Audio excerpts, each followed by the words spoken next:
Hi everyone, this is Sajan Goyal. Welcome back to learning sessions. अगर आप भी आईबीएफ सर्टिफिकेशंस की तैयारी करना है तो हमारे पास बैंक कंप्लायंस का पूरा कोर्स अवेलेबल है। इस कोर्स के अंदर आपको कंसेप्चुअल वीडियोस प्रोवाइड कराई जाती हैं जो कि हिंदी इंग्लिश लैंग्वेज के मिक्स में होती है। वीडियोस के साथ साथ आपको mock test, mega mock test और रिपीटेड नोट्स भी प्रोवाइड करवाए जाते हैं। हमारी क्लासेस को एक्सेस करना बहुत ईजी है। हमारी क्लासेस को एक्सेस करने के लिए अगर आप एक एंड्रॉइड यूजर है तो आप प्ले स्टोर से आईबीएफ लर्निंग सेंटर आप डाउनलोड कर सकते हैं, एंड अगर आप एक iOS यूजर है तो आप माई स्टूडेंट ऐप डाउनलोड करके हमारी क्लासेस को एक्सेस कर सकते हैं। इसके साथ साथ हमारे एक टेलीग्राम चैनल भी है। टेलीग्राम चैनल के ऊपर हम क्लासेस और एग्जाम्स के रिलेटेड अपडेट्स रेगुलरली पोस्ट करते रहते हैं, एंड आप अपने डाउट्स भी उसी ग्रुप में क्लियर कर सकते हैं। उस ग्रुप का लिंक आपको डिस्क्रिप्शन मिल जाएगा, आप लिंक पे क्लिक करके हमारे इस ग्रुप को ज्वाइन कर सकते हैं। तो चलिए आज का सेशन शुरू करते हैं। हम पढ़ रहे थे कंप्लायंस इन बैंक का मॉड्यूल सी, रेगुलेटरी कंप्लायंस। इसका हमने पार्ट ए खत्म किया था जिसके अंदर हम डिस्क्लोजर और स्टैंडर्ड्स के बारे में पढ़ा था। अब हम अपना पार्ट बी शुरू करने वाले हैं जिसका नाम है एक्सपोजर नॉर्म्स। इस पार्ट के अंदर हम 5 चीजें डिस्कस करने वाले हैं। सबसे पहला general credit exposures, second is exemption, third is कुछ डेफिनेशन डिस्कस करेंगे। उसके बाद स्पेसिफिक इंडस्ट्रीज और कुछ सेक्टर्स के अंदर क्या क्या लिमिट्स क्रेडिट एक्सपोजर की हैं हम वो डिस्कस करेंगे। उसके बाद जो हमारा कैपिटल मार्केट एक्सपोजर है उसके ऊपर क्या लिमिट्स लगाई हैं हम वो डिस्कस करने वाले हैं। उस ठीक है, सबसे पहले हम देख लेते हैं कि एक्सपोजर के ऊपर लिमिट्स क्यों लगाएगी। एक्सपोजर बेसिकली जैसे बैंक्स क्या है, डिफरेंट डिफरेंट रिस्क की तरफ डिफरेंट डिफरेंट रिस्क उन बैंक के ऊपर लगते हैं, तो वो अपने आप को कितने रिस्क की तरफ एक्सपोज करता है, that is known as exposure. उसके ऊपर लिमिट्स लगाना क्यों जरूरी है, क्योंकि अगर उस पर लिमिट्स नहीं होंगी तो रिस्क के ऊपर कोई लिमिट नहीं होगी, रिस्क के ऊपर लिमिट नहीं होगी तो बहुत ज्यादा इश्यूज हो सकते हैं। क्योंकि अगर रिस्क एक लिमिट से ज्यादा हो जाएगा तो बैंक को क्या हो सकता है, नुकसान हो सकता है। इसलिए आरबीआई ने क्या किया, एक्सपोजर के ऊपर लिमिट लगा दी है। जो ये लिमिट लगाई है वो इंडिविजुअल बोरोवर्स पे भी लगाई है और ग्रुप बोरोवर्स पे भी लगाई है। इंडिविजुअल बोरोवर्स, ग्रुप बोरोवर्स क्या होते हैं? इंडिविजुअल्स ऐसे इंडिविजुअल तो हो गए पर्सन या कंपनी जो सिंगल एंटिटी है। उसके अलावा अगर कुछ पर्सन सिंगल एंटिटीज मिला के कुछ उनके अंदर सिमिलैरिटीज हैं या कुछ एक ही पर्सन के द्वारा उनकी जाती हैं एटसेट्रा, उनको जब इकट्ठा कर दिया जाता है तो उसको ग्रुप बोरोवर बोलते हैं। फॉर एग्जाम्पल अगर हम जियो की एग्जाम्पल लेते हैं, जियो क्या है, एक इंडिविजुअल एंटिटी है, रिलायंस क्या है, इंडिविजुअल एंटिटी है, पर जो दोनों को इकट्ठा कर देते हैं, क्योंकि मेन डायरेक्टर कौन हुए, मुकेश अंबानी जी, तो दोनों क्या मिलकर बन जाते हैं ग्रुप बोरोवर्स। तो इंडिविजुअल बोरोवर्स की अलग लिमिट है, ग्रुप बोरोवर्स के ऊपर क्या है, अलग लिमिट है।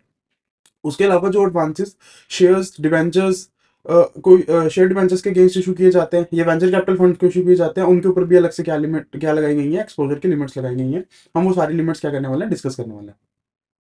सबसे पहले हम देख रहे हैं general credit exposure. General credit के ऊपर क्या सीलिंग लगाई है।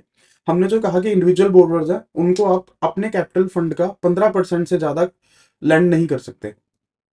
कैपिटल फंड क्या होता है, कैपिटल फंड के अंदर क्या क्या चीजें आती है, tier 1 capital of bank and tier 2 capital of bank. जब इन दोनों को हम ऐड कर देते हैं तो वो क्या बन जाता है, capital capital funds of bank. तो कैपिटल फंड ऑफ बैंक का 15% से ज्यादा आप एक सिंगल बोरोर को लोन नहीं दे सकते। एंड जब वो ग्रुप बोरोर होते, ग्रुप बोरोर के केस में क्या कि टीयर 1 टीयर 2 कैपिटल जो कैपिटल फंड बनाते हैं इसका 40% से ज्यादा आप अपने ग्रुप बोरोर को लैंड नहीं कर सकते। ये लिमिट्स लगाई क्यों गई हैं, ताकि जो बैंक का रिस्क है वो एक ही इंडस्ट्री की तरफ, एक ही ग्रुप की तरफ कंसंट्रेटेड ना हो। ओके। उसके बाद हमारे पास एक कंसेप्ट निकल के आता है क्यूसीसीपी। क्यूसीसीपी बेसिकली क्या होता है, they act as a clearing house, जिसके अंदर अगर इनके अंदर हम दो तरह से बैंक अपने अपने आप को इन रिस्क की तरफ एक्सपोज करता है। कौन कौन से रिस्क की तरफ एक्सपोज करता है? First is trade exposure, second is default fund exposure. Trade exposure मतलब ऐसे लोन्स जो दिए गए हैं ट्रेड करने के लिए, किनके अंदर, डेरिवेटिव्स के अंदर।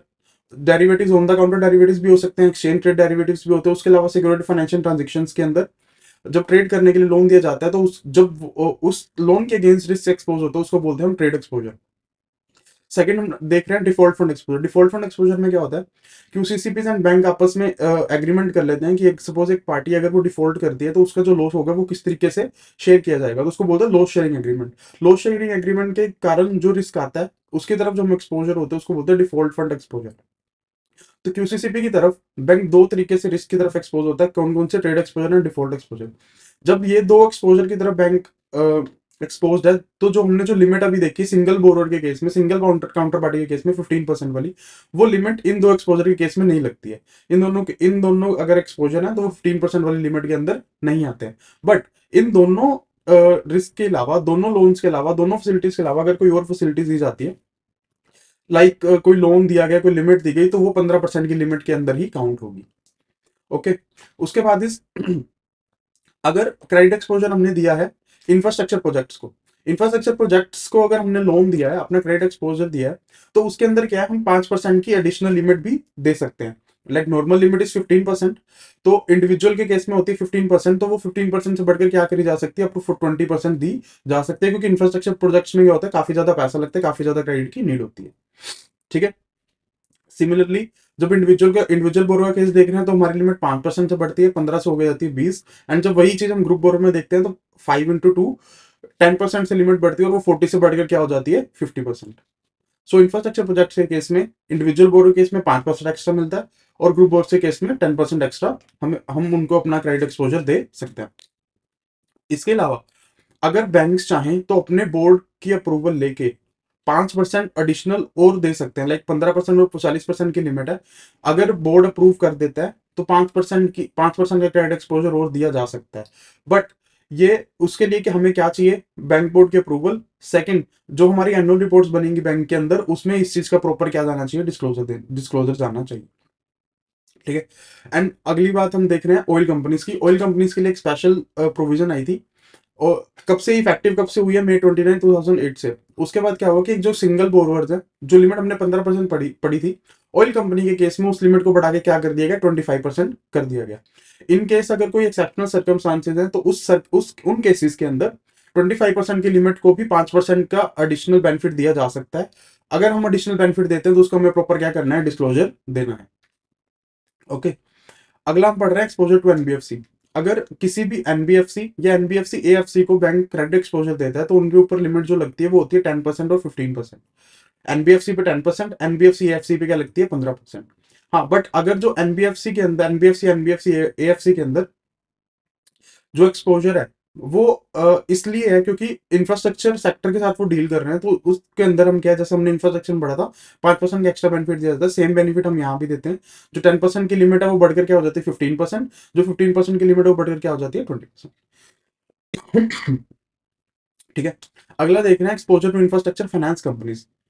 इंफ्रास्ट्रक्चर फाइनेंस कंपनी के ऊपर भी सेम 15% वाली लिमिट लगती है, बट अगर देर इज अ फैसिलिटी, अगर जो आईएफसीज हैं वो इंफ्रास्ट्रक्चर सेक्टर को लोन दे रही हैं, तो इसके अंदर भी हम 5% का एक्स्ट्रा बेनिफिट दे सकते हैं। जो 15% की लिमिट है वो बढ़कर क्या हो सकती है 20% की हो सकती है। ठीक है।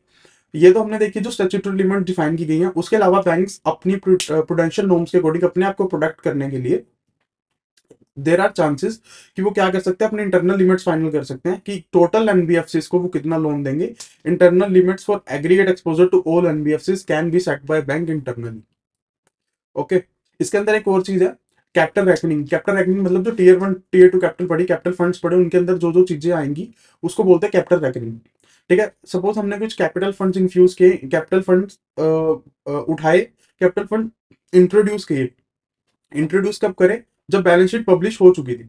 तो कुछ केसेस में ऐसे फंड्स को भी कैपिटल फंड्स के अंदर रिकॉग्नाइज किया जा सकता है। अगर ऐसा किया जाता है तो ऐसा कर सकते हैं, बट बैंक है, बैंक को क्या करना पड़ेगा, जो after the argumentation of capital, मतलब कि इंट्रोडक्शन ऑफ कैपिटल के बाद जो एक्सटर्नल ऑडिटर होता है बैंक का, उससे एक सर्टिफिकेट लेना पड़ेगा कि उसने ये चेक कर लिया कितनी उसकी एक्चुअल कैपिटल है, एंड वो सर्टिफिकेट लेके किसको सबमिट करना पड़ेगा, आरबीआई को। ये करना कब है, before reckoning the addition of capital fund. Capital funds के अंदर एडिशन को रेकन करने से पहले एक्सटर्नल ऑडिटर से एक सर्टिफिकेट लेना पड़ेगा, और वो सर्टिफिकेट किसको डिपॉजिट करवाना पड़ेगा, आरबीआई को डिपॉजिट करवाना पड़ेगा। अगला पॉइंट हमारे पास निकल के आता है lending under consortium agreement. Consortium agreements क्या होते हैं, जैसे सपोज एक एंटिटी है, वो एक बैंक से ना डील करके एक से ज्यादा बैंक से डील करती है। तो अगर एक बैंक से डील करते हैं उसको बोलते हैं सोल बैंकिंग, जो एक से ज्यादा बैंक से डील करते हैं उसको बोलते हैं मल्टीपल बैंकिंग। मल्टीपल बैंकिंग के अंदर कंसोर्शियम एग्रीमेंट्स किए जाते हैं कि किस तरह से शेयर किया जाएगा लॉस इनकेस होता है। तो जो ये एक्सपोजर लिमिट्स हैं वो सोल बैंकिंग पे भी लगती हैं और कंसोर्शियम एग्रीमेंट्स के ऊपर भी लगती हैं। इस लिमिट्स की कुछ एग्जाम्पशन है कि अगर क्रेडिट एक्सपोजर इन 4-5 कैटेगरीज को दिया जाता है तो वो 15% की लिमिट के अंदर काउंट नहीं होगा। वो क्या क्या चीजें, rehabilitation of sick industrial units. अगर कोई इंडस्ट्रियल यूनिट्स है जो सिक इंडस्ट्रियल यूनिट्स है, अगर उनको क्रेडिट एक्सपोजर दिया गया रिहेबिलिएशन स्कीम के अंदर, रिहेबिलिएशन पैकेज के अंदर, तो वो 15% और 40% की लिमिट के अंदर काउंट नहीं होता। Second is food credit. अगर food credit RBI directly borrower को प्रोवाइड करती है तो वो भी इस सीलिंग के अंदर नहीं आता है। थर्ड, अगर कोई ऐसा लोन जिसकी गारंटी किसने दी है, गवर्नमेंट ऑफ इंडिया ने, सो जो बेसिकली एक्सपोजर नॉर्म्स थे उनका आने का पर्पस क्या था कि बैंक रिस्क की तरफ एक्सपोज ना हो, उनको नुकसान जो कम से कम हो। बट अगर एक लोन है जिसकी guarantee he government of India ने दे दी है तो लॉस होने के चांसेस क्या हो चुके हैं, नेग्लिजिबल। इसलिए 15% की लिमिट में इसे भी काउंट नहीं किया जाता। Next is loan against on term deposits.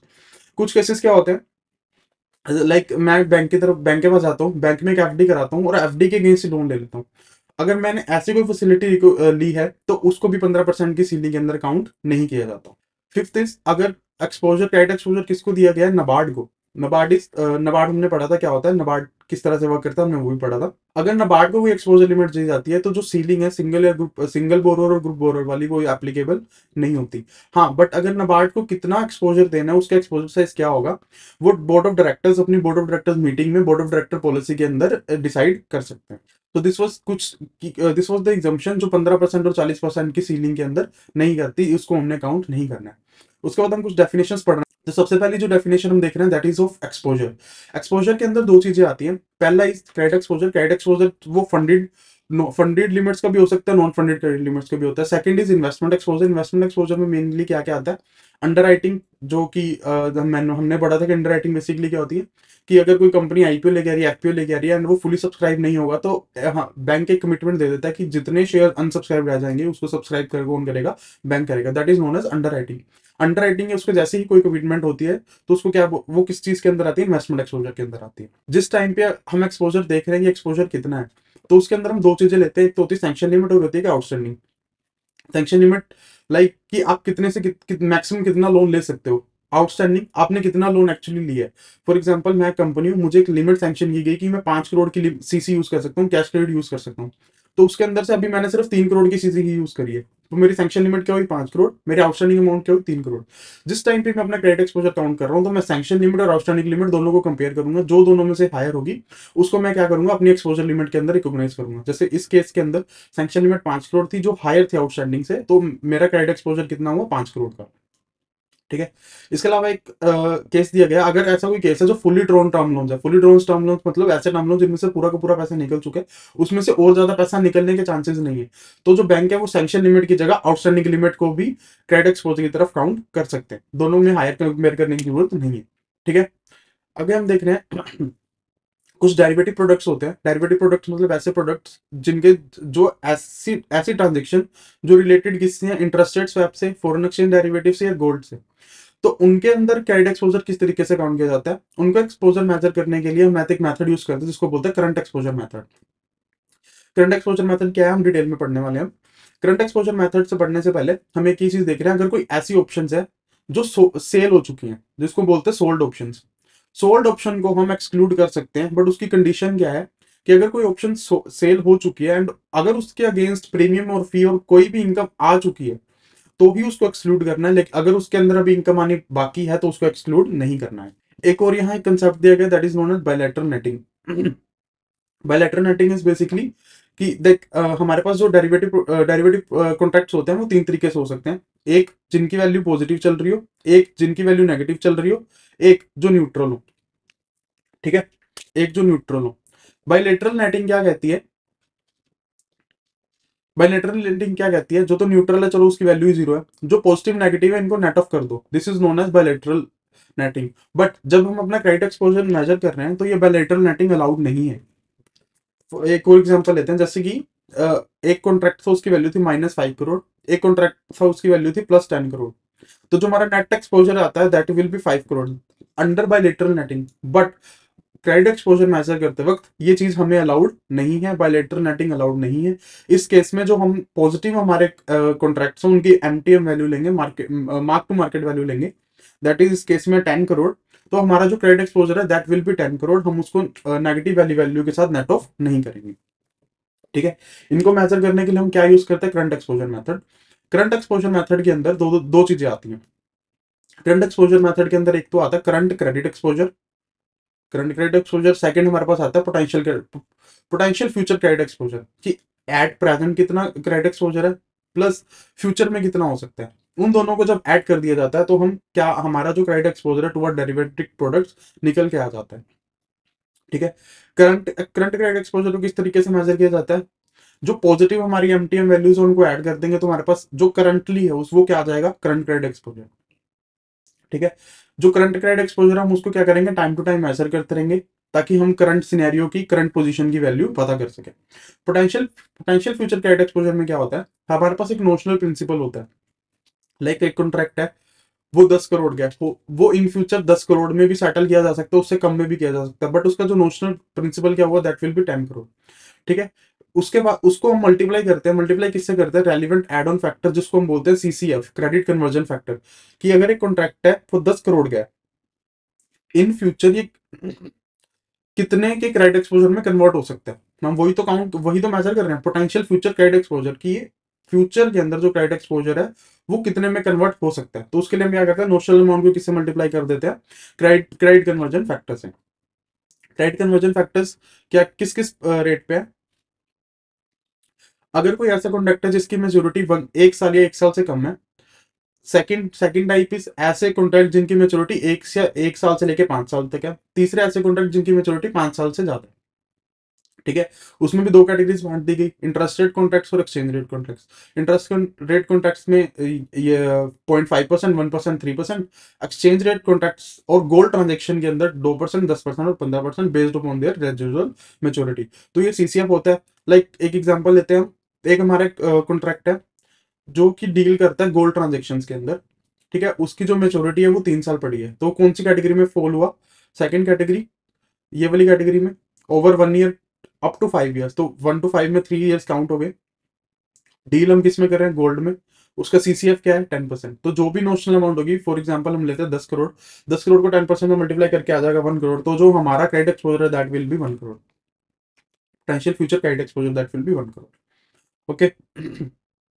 ठीक है, अब हमने इस एग्जांपल में देखा कि एक ही वैल्यू थी 10 करोड़ की, वो 3 साल के अंदर मैच्योर हो रही थी, तो हमने सीधा उठाया सेकंड कैटेगरी में पुट करा, इधर से 10% रेट निकाला और वो मल्टीप्लाई करके 1 करोड़ की वैल्यू क्रेडिट एक्सपोजर की निकाल ली। बट अगर कोई ऐसा कॉन्ट्रैक्ट है जो इंस्टॉलमेंट्स के अंदर मैच्योर होगा, हम ये 10 करोड़ वाले एग्जाम्पल कंटिन्यू करते हैं। सपोज 10 करोड़ की एक है, 10 करोड़ का कॉन्ट्रैक्ट है, वो हर साल एक एक 1 करोड़ 1 करोड़ 1 करोड़ 1 करोड़ मैच्योर होगा, गोल्ड का ही है, सोन। ठीक है, तो हम क्या करेंगे, पर इंस्टॉलमेंट के साथ जितनी इस इंस्टॉलमेंट की मेच्योरिटी रह जाएगी उसको क्रेडिट कन्वर्जन फैक्टर के साथ मल्टीप्लाई करेंगे। जैसे फर्स्ट वाला फॉल हुआ, फर्स्ट कैटेगरी में इस पर रेट लग रहा है 2%, तो इसको मल्टीप्लाई करेंगे 2%। सिमिलरली 10%, 10% अप टू सोन, आफ्टर जो 5 ईयर्स वाले होंगे उनको 15% से मल्टीप्लाई कर देंगे। एंड जो वैल्यू आएंगे उनको एडिशन करके हम अपना क्या निकालेंगे, पोटेंशियल फ्यूचर क्रेडिट एक्सपोजर। तो जो हमारा फोर्थ पॉइंट था ये इसी चीज को बता रहा है कि सपोज ऐसा कोई कॉन्ट्रैक्ट है जो बीच में मैच्योर हो रहा है। लाइक ये 10 करोड़ वाला हम एग्जांपल ले रहे हैं, इसकी मेच्योरिटी होती है हर साल 30 सितंबर को। ओके, तो उस क्वेश्चन उठता है कि अगर इसकी हर साल 30 सितंबर को हो रही है तो मैं किस वाली कैटेगरी में इसको रखूं और मल्टीप्लाई करूं। सो इसकी सपोज प्रोविजन है कि ये हर साल किस में मैच्योर होगा, after after every 6 months, after 6 months. ठीक है, तो अगर ये 30 सितंबर को मैच्योर हुआ तो इसकी जो नेक्स्ट नेटिंग ऑफ है, नेक्स्ट सेटलमेंट कब होने वाली है, 31 मार्च को। तो हम जो इसकी नेक्स्ट सेटलमेंट डेट है, सेटलमेंट पीरियड है, उसी को इसकी मेच्योरिटी पीरियड मान लेंगे और उसके अकॉर्डिंग इसको कैटेगरी में पुट करके सीसीएफ का यूज करेंगे। जैसे आफ्टर 6 मंथ्स हो रहा है तो मतलब मेच्योरिटी कितनी हुई, 6 मंथ, तो कौन सी कैटेगरी में आएगा, फर्स्ट मंथ में, 1 ईयर और लेस में, तो इसको मल्टीप्लाई किससे करेंगे, 2% से। ओके, तो जो हमारा फिफ्थ पॉइंट है वो इसी चीज को बता रहा है। ओके, ठीक है, अगर हमारे पास कुछ ऐसे कॉन्ट्रैक्ट्स हैं जो सिंगल करेंसी फ्लोटिंग है या फ्लोटिंग इंटरेस्ट रेट स्वैप है, उसके अंदर हम पोटेंशियल क्रेडिट रिस्क एक्सपोजर को क्या करते हैं, निकालते नहीं है, उनके ऊपर ये एप्लीकेबल नहीं हो। सेवंथ इज, हमने अपरेंट नोशनल अमाउंट्स नहीं लेनी है, इफेक्टिव नोशनल अमाउंट लेनी है। अपरेंट नोशनल अमाउंट्स और इफेक्टिव नोशनल अमाउंट में क्या होता है, अपरेंट नोशनल अमाउंट मतलब जो एक्चुअली दिख रही है, इफेक्टिव जो एक्चुअली होने वाली है। फॉर एग्जाम्पल एक कॉन्ट्रैक्ट है जिसका नोशनल अमाउंट इज $1 मिलियन। ठीक है, हमें इंटरनली लगता है कि ये बाद में क्या हो जाने वाला है, डबल हो जाने वाला है, तो इसका जो इंटरनल रेट है दैट विल बी 2 टाइम्स, हमें ये लग रहा है। तो इसका जो नोशनल रेट है, नोशनल अमाउंट इज $1 मिलियन जो हमें दिख रही है, बट एक्चुअली होने कितने वाली है, $2 मिलियन, 1 into 2 हो जाने वाला है। ओके, बीपीएलआर क्या होता है, लैंडिंग रेट बेसिकली। तो 1 into 2 करके हो गया 2 मिलियन। तो जो हम सीसीएफ से मल्टीप्लाई करेंगे पोटेंशियल रिस्क फ्यूचर निकालने के लिए, हम इफेक्टिव अमाउंट को मल्टीप्लाई करेंगे कि 2 मिलियन को मल्टीप्लाई करेंगे, ना कि जो अपरेंट वैल्यू है 1 मिलियन उसको मल्टीप्लाई करेंगे। तो हमें क्या वैल्यू लेनी है, इफेक्टिव वैल्यू लेनी है, नोशनल वैल्यू नहीं लेनी। ठीक है, उसके बाद हमारे पास निकल के आता है क्रेडिट एक्सपोजर। क्रेडिट एक्सपोजर में दो चीजें आती हैं, सारी क्रेडिट फैसिलिटीज चाहे वो फंडेड हो चाहे नॉन फंडेड हो, पहली चीज। सेकंड, कोई भी ऐसी फैसिलिटीज जो बैंक के द्वारा दी गई हैं for equipment leasing, hire purchase finance और फैक्टरिंग सर्विसेज के लिए, इन दोनों चीजों को जब कंबाइन किया जाता है तो क्या आता है हमारे पास, क्रेडिट एक्सपोजर। ठीक है, तीसरी चीज, उसके बाद हम देख रहे हैं इन्वेस्टमेंट एक्सपोजर। इन्वेस्टमेंट एक्सपोजर क्या होता है, इन्वेस्टमेंट एक्सपोजर के अंदर क्या क्या चीजें आती हैं, all investments in share and debentures of companies, PSU के बॉन्ड्स एंड कमर्शियल पेपर्स, इनके अंदर जब इन्वेस्टमेंट की जाती है तो that will be a part of investment exposure. ठीक है, हमने एक पढ़ा था, बैंक अपनी सिक्योरिटीज को किसको बेच सिक्योरिटीज बैंक अपनी एसेट्स को सिक्योरिटाइज करवा के सिक्योरिटाइजेशन कंपनीज और रिस्ट्रक्चरिंग कंपनीज के द्वारा इशू कर सकता है। अगर ऐसी कोई फाइनेंशियल एसेट्स बेची जाती है तो उसका एक्सपोजर किस पे होगा, सिक्योरिटाइजेशन कंपनीज और रिस्ट्रक्चरिंग कंपनीज के ऊपर होगा। इनिशियल ईयर्स में अगर केस टू केस वेरी करता है, बैंक्स और फाइनेंशियल इंस्टीट्यूशन जो भी है उनको ये अलाउ किया जा सकता है कि वो अपनी प्रोडेंशियल एक्सपोजर लिमिट से थोड़ा ज्यादा वर्क कर लें, क्योंकि बेसिकली इनिशियल ईयर्स में उनके पास कस्टमर्स नहीं होते, डिपॉजिटर्स नहीं होते, तो उन्हें उनके पास बिजनेस कम होता है, तो अपना बिजनेस सही तरह से चला सके। तो इनिशियल ईयर्स में हो सकता है, case to case basis vary करता है, कि उन्हें अपनी लिमिट से ज्यादा एक्सपोजर देने के लिए क्या कर दिया जाए, परमिट कर दिया जाए। ठीक है, अगला हमारे पास निकल के आता है, ऐसी कोई भी इन्वेस्टमेंट्स जो बॉन्ड या डिबेंचर्स में की गई हो बट उनकी गारंटी किसने दी हो, किसी पब्लिक फाइनेंशियल इंस्टीट्यूशन ने, वो भी हमारा किसके ऊपर काउंट होता है, इन्वेस्टमेंट एक्सपोजर में आता है। अगर कोई ऐसे बॉन्ड्स और डिबेंचर्स इनकी गारंटी कौन दे रहा है, पब्लिक फाइनेंशियल इंस्टीट्यूशन, तो हम ये मानेंगे जो बैंक का एक्सपोजर है वो कंपनी की तरफ ना होके इन्हीं पब्लिक फाइनेंशियल इंस्टीट्यूशंस की तरफ है। रीजन मीन, अगर इन फाइनेंशियल इंस्टीट्यूशन ने गारंटी दी है तो इसका मतलब क्या है कि इन एनी केस अगर कंपनी डिफॉल्ट करती है तो पैसा कौन देगा, पब्लिक फाइनेंशियल इंस्टीट्यूशन। तो जो बैंक का एक्सपोजर है वो किन की तरफ हुआ, पब्लिक फाइनेंशियल इंस्टीट्यूशन की तरफ। तो पब्लिक फाइनेंशियल इंस्टीट्यूशन में आते कौन कौन है, इसके अंदर कुछ दी गई है, लिस्ट दी गई है 15 एंटिटीज की जो पब्लिक फाइनेंशियल इंस्टीट्यूशंस के अंदर काउंट होती हैं। अगर ये एंटिटीज किसी भी डिवेंचर या बॉन्ड की गारंटी देती है तो हम मानेंगे जो हमारा एक्सपोजर है वो इन्हीं 15 एंटिटीज के अगेंस्ट है, ना कि उस कंपनी के अगेंस्ट है। ठीक है, अगर किसी पब्लिक फाइनेंशियल इंस्टीट्यूशन ने, जो हमने पिछला पॉइंट देखा, वो किसी कंपनी को गारंटी देता है तो उस पब्लिक फाइनेंशियल इंस्टीट्यूशन का उस कंपनी की तरफ जो एक्सपोजर होगा वो कितना माना जाएगा, अप टू 50%। बट हमारा, अगर हम इन उसी बॉन्ड्स में इन्वेस्ट करते हैं तो जो हमारा एक्सपोजर है towards the public financial institution वो कितना माना जाएगा, 100%। ठीक है, इसको एक एग्जांपल से हम थोड़ा समझ लेते हैं। सपोज बॉन्ड्स इशू हुए 100 करोड़ के, ठीक है, पब्लिक फाइनेंशियल इंस्टीट्यूशन ने गारंटी दी है, तो उनका जो पब्लिक फाइनेंशियल इंस्टीट्यूशन का एक्सपोजर होगा toward company, that will B 50 crore, 50%। ठीक है, बट अगर हम इसमें इन्वेस्टमेंट कर देते हैं, बैंक ने इन्वेस्ट करा 10 करोड़, तो जो बैंक का पब्लिक फाइनेंशियल इंस्टीट्यूशन की तरफ जो एक्सपोजर होने वाला है that will B of 10 crore, 100% exposure होगा। इसके अंदर हम 50% नहीं लेंगे, हम कहेंगे हमने अपना पूरा जो रिस्क है वो किसकी तरफ एक्सपोज करके रखा हुआ, पब्लिक फाइनेंशियल इंस्टीट्यूशन की तरफ एक्सपोज करके रखा हुआ। उसके बाद हम डेफिनेशन देख रहे हैं कैपिटल फंड्स की। कैपिटल फंड में क्या क्या आता है, tier one capital, tier two capital. Tier one capital and tier two capital होती क्या है, वो कैपिटल एक्टिविटी स्टैंडर्ड्स हम पढ़ेंगे, उनके अंदर डिफाइन किया गया कि क्या क्या चीजें टीयर वन कैपिटल और टीयर टू कैपिटल के अंदर आती है। ठीक है, उसके बाद हम देखते हैं definition of group. Group actually क्या होता है, वो उसकी एग्जैक्ट डेफिनेशन नहीं है, वो ये जो टास्क है वो बैंक के ऊपर छोड़ दिया गया कि बैंक अपने बेसिस पे जो उनके पास इंफॉर्मेशन अवेलेबल है, स्पेसिफिक इंडस्ट्रियल ग्रुप्स को इकट्ठा करके क्या बना सकते हैं, ग्रुप बना सकते हैं। ठीक है, वो गाइडिंग प्रिंसिपल इसके अंदर बेसिकली क्या हो सकता है कि हो सकता है उनकी मैनेजमेंट कॉमन हो, इफेक्ट लाइक हम एग्जांपल अभी ली थी रिलायंस वाली, रिलायंस के ऊपर जो इफेक्टिव मैनेजमेंट ऑफ किसकी है, मुकेश अंबानी जी की, जियो के ऊपर भी किसकी है, मुकेश अंबानी जी की, तो उनको दोनों को कंबाइन करके क्या बनाया जा सकता है, ग्रुप बनाया जा सकता है। ठीक है, अब जैसे हम एक इसमें एक चीज एक्सेप्शन में आती है, लाइक पब्लिक सेक्टर अंडरटेकिंग है। पब्लिक सेक्टर अंडरटेकिंग्स में क्या होता है, जो मेन शेयर होल्डिंग है वो किसकी रहती है, गवर्नमेंट की रहती है। पब्लिक सेक्टर अंडरटेकिंग्स ही वो होते हैं जिसके अंदर मोर देन 50% ओन कौन करता है, गवर्नमेंट ओन करती है। तो हम लोग ये कह सकते हैं ना कि इफेक्टिव कंट्रोल तो गवर्नमेंट का है, तो पब्लिक सेक्टर अंडरटेकिंग को भी एक ग्रुप बनाओ। बट वो चीज इसके अंदर एप्लीकेबल नहीं होती। पब्लिक सेक्टर अंडरटेकिंग के केस में सिर्फ सिंगल बोरोर की लिमिट लगती है, ग्रुप बोरोर्स वाली लिमिट एप्लीकेबल नहीं होती, क्योंकि उन्हें ग्रुप का पार्ट ही नहीं बनाया जाता। ठीक है, इसके अंदर एक और चीज है, सपोज एक ग्रुप था, वो पहले ग्रुप की तरह वर्क कर रहा था, वो अलग अलग हो गया। लाइक जियो था, वो पहले रिलायंस का पार्ट था, अब उसको अलग कर दिया गया, जियो अपना अलग पार्ट बन चुका है, रिलायंस अलग पार्ट बन चुका है, दोनों की मैनेजमेंट अलग अलग हो चुकी है। उस केस के अंदर it will be known as there is a split in the group. जब ऐसा कुछ होगा तो उन दोनों स्प्लिट्स को अलग अलग तरीके से सेपरेट ग्रुप्स की तरह डील किया जाएगा, उनको उसके बाद भी इकट्ठा नहीं रखा जाएगा। ठीक है, एक हमारे पास आ रहा है रिव्यू। बेसिकली जो भी हमारी एक्सपोजर मैनेजमेंट के लिए हमने जो मेजर्स हैं, जो पॉलिसीज बनाई है, उनका क्या होना चाहिए, एनुअल रिव्यू होना चाहिए। एनुअल रिव्यू करके हमने किसके पास रखना है, बोर्ड ऑफ डायरेक्टर्स के पास, ताकि अगर उसके अंदर कोई भी चेंजेस करने हैं, कोई कंट्रोल मेजर्स करने हैं, तो उसको किया जा सके और अपनी एक्सपोजर मैनेजमेंट को बेहतर से बेहतर बनाया जा सके। ठीक है, अब हम अपना अगला टॉपिक देख रहे हैं, that is credit exposure to industry and certain sectors. कुछ इंडस्ट्रीज एंड कुछ सर्टेन सेक्टर्स के ऊपर क्रेडिट एक्सपोजर की स्पेसिफिक लिमिट्स लगाई गई है, हम वो पढ़ने वाले हैं। सबसे पहले तो बैंक अपनी इंटरनल एक्सपोजर लिमिट्स फाइनल कर सकता है। इंटरनल लिमिट्स के अंदर वो क्या कर सकता है कि सेक्टर वाइज लिमिट लगा सकता है।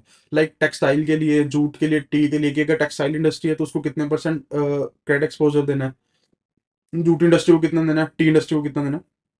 इससे बेसिकली होगा क्या, एक तो सारी इंडस्ट्रीज खुद को डेवलप कर पाएंगी। थर्ड, जो हमारा क्रेडिट एक्सपोजर है वो इवनली स्प्रेड होगा, कि अगर सपोज इन एक इंडस्ट्री के अंदर फॉल आता है तो ये नहीं होगा कि बैंक को काफी ज्यादा नुकसान होता है। फॉर एग्जांपल, जैसे रियल एस्टेट सेक्टर है, वो काफी बार ऊपर जाता है, काफी बार नीचे जाता है। अगर बैंक अपना जो क्रेडिट एक्सपोजर है वो देता ही सिर्फ रियल एस्टेट को है, उससे होगा क्या, अगर रियल एस्टेट को ही हमने अपना पूरा क्रेडिट एक्सपोजर दे रखा है, तो रियल एस्टेट में अगर एकदम से डाउनफॉल आता है तो क्या होगा, बैंक को नुकसान होने के चांसेस ज्यादा है। बट अगर वो एक्सपोजर काफी जगह वेरी कर रहा है, काफी काफी अलग अलग सेक्टर्स को दिया गया है, तो एक पर्टिकुलर सेक्टर में नुकसान होने के करके बैंक को नुकसान होने के चांसेस कम है। तो बैंक अपने क्रेडिट एक्सपोजर को इवनली स्प्रेड करने के लिए अपनी इंटरनल लिमिट्स फाइनल कर सकता है। जो लिमिट्स हैं वो डिपेंड कर सकती है on the sector performance, and in limits के अंदर एनुअली या पीरियोडिकली बेसिस पे इनको रिव्यू किया जा सकता है और इनको रिवाइज भी किया जा सकता है। ठीक है, उसके बाद हम देख रहे हैं unhedged foreign currency exposure of corporates. अगर किसी कंपनी में, अगर कोई कंपनी है जो बैंक की क्लाइंट है, वो फॉरेन एक्सचेंज में डील कर रही है, तो वो अपने आप को फॉरेन एक्सचेंज रिस्क की तरफ क्या कर रही है, एक्सपोज कर रही है। ठीक है, अगर वो एक्सपोज कर रही है तो बेसिकली बैंक भी एक्सपोज हो रहा है। तो बैंक्स कुछ लिमिट्स फाइनल कर सकते हैं, लाइक लोन्स जो $10 मिलियन से ज्यादा है, या लोअर लिमिट बैंक अपने पोर्टफोलियो के अकॉर्डिंग डिसाइड कर सकता है। एंड उन लोन्स के अगेंस्ट बैंक पॉलिसी बनाए कि अगर कोई ऐसा लोन है जो इस लिमिट को एक्सीड करता है, तो क्या किया जाएगा, उन लोन्स की क्या करवाई जाएगी, हैजिंग करवाई जाएगी। हैजिंग इज बेसिकली, हैजिंग की डेफिनेशन क्या होती है, hedging is a process to mitigate the risk. कुछ मेजर्स लेना, चाहे फ्यूचर कॉन्ट्रैक्ट के थ्रू, फ्यूचर्स कॉन्ट्रैक्ट के थ्रू, ऑप्शंस के थ्रू, ताकि अपने रिस्क को कम से कम किया जा सके, उसको बोलते हैं हैजिंग, फॉरेन करेंसी हैजिंग। तो अगर ऐसे कोई लोन है जो लिमिट्स एक्सीड कर रहे हैं, तो उनके अगेंस्ट एक पॉलिसी बनी चाहिए कि इनको हम क्या कराएंगे, हैज कराएंगे, ताकि अपना जो रिस्क है वो कम से कम किया जा सके। हाँ, लेकिन दो केसेस के अंदर जो बैंक है उसको हैजिंग की तरफ नहीं जाना है, हैजिंग की तरफ ध्यान नहीं देना, उसमें कौन सा है, ऐसे लोन जो फाइनेंस एक्सपोर्ट को फाइनेंस करने के लिए दिए गए हो। सेकंड, ऐसे लोन जो फॉरेक्स एक्सपेंडिचर को मीट करने के लिए दिए गए हो, उन केसेस में बैंक है जो हैजिंग उसको उन लिमिट्स के अंदर कंसीडर नहीं करना है और उनकी तरफ, हैजिंग की तरफ नहीं जाना।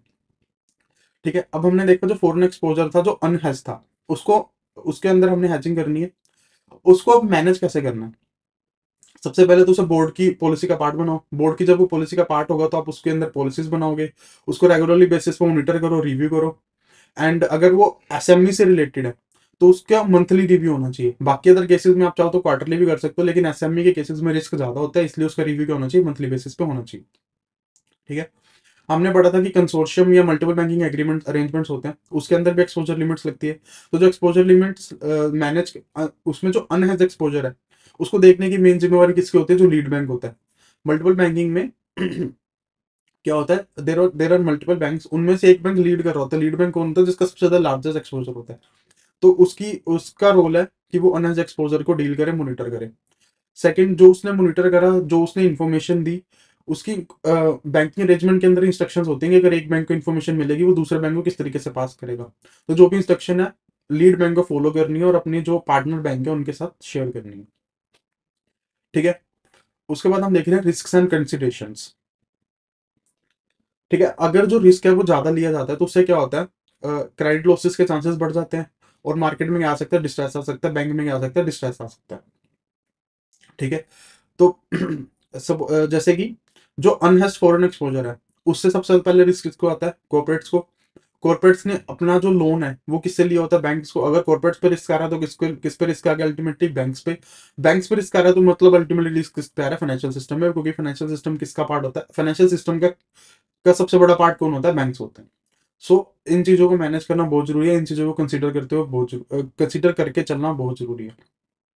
जो बैंक्स हैं उनको अपने इन रिस्क को कंसीडर करना है। एंड जो अपना रिस्क प्रीमियम बैंक चार्ज करता है कस्टमर से इन रिस्क को मैनेज करने के लिए, उनसे जो प्राइस चार्ज करना है वो भी इसी अकॉर्डिंग करना है कि जितना ज्यादा रिस्क उतना ज्यादा उनसे रिस्क प्रीमियम क्या करना है, चार्ज करना है। ठीक है। आगे हम देख रहे हैं exposure to real estate. Exposure to real estate में क्या आता है, रियल एस्टेट चाहे वो कमर्शियल हो इंडिविजुअल हो, अगर उनको हम लोन देते हैं that is known as exposure to real estate. उसके अंदर लिमिट्स लगती हैं, सिंगल एक्सपोजर की लिमिट्स, बोरोवर्स की लिमिट हम ऊपर पढ़ चुके हैं।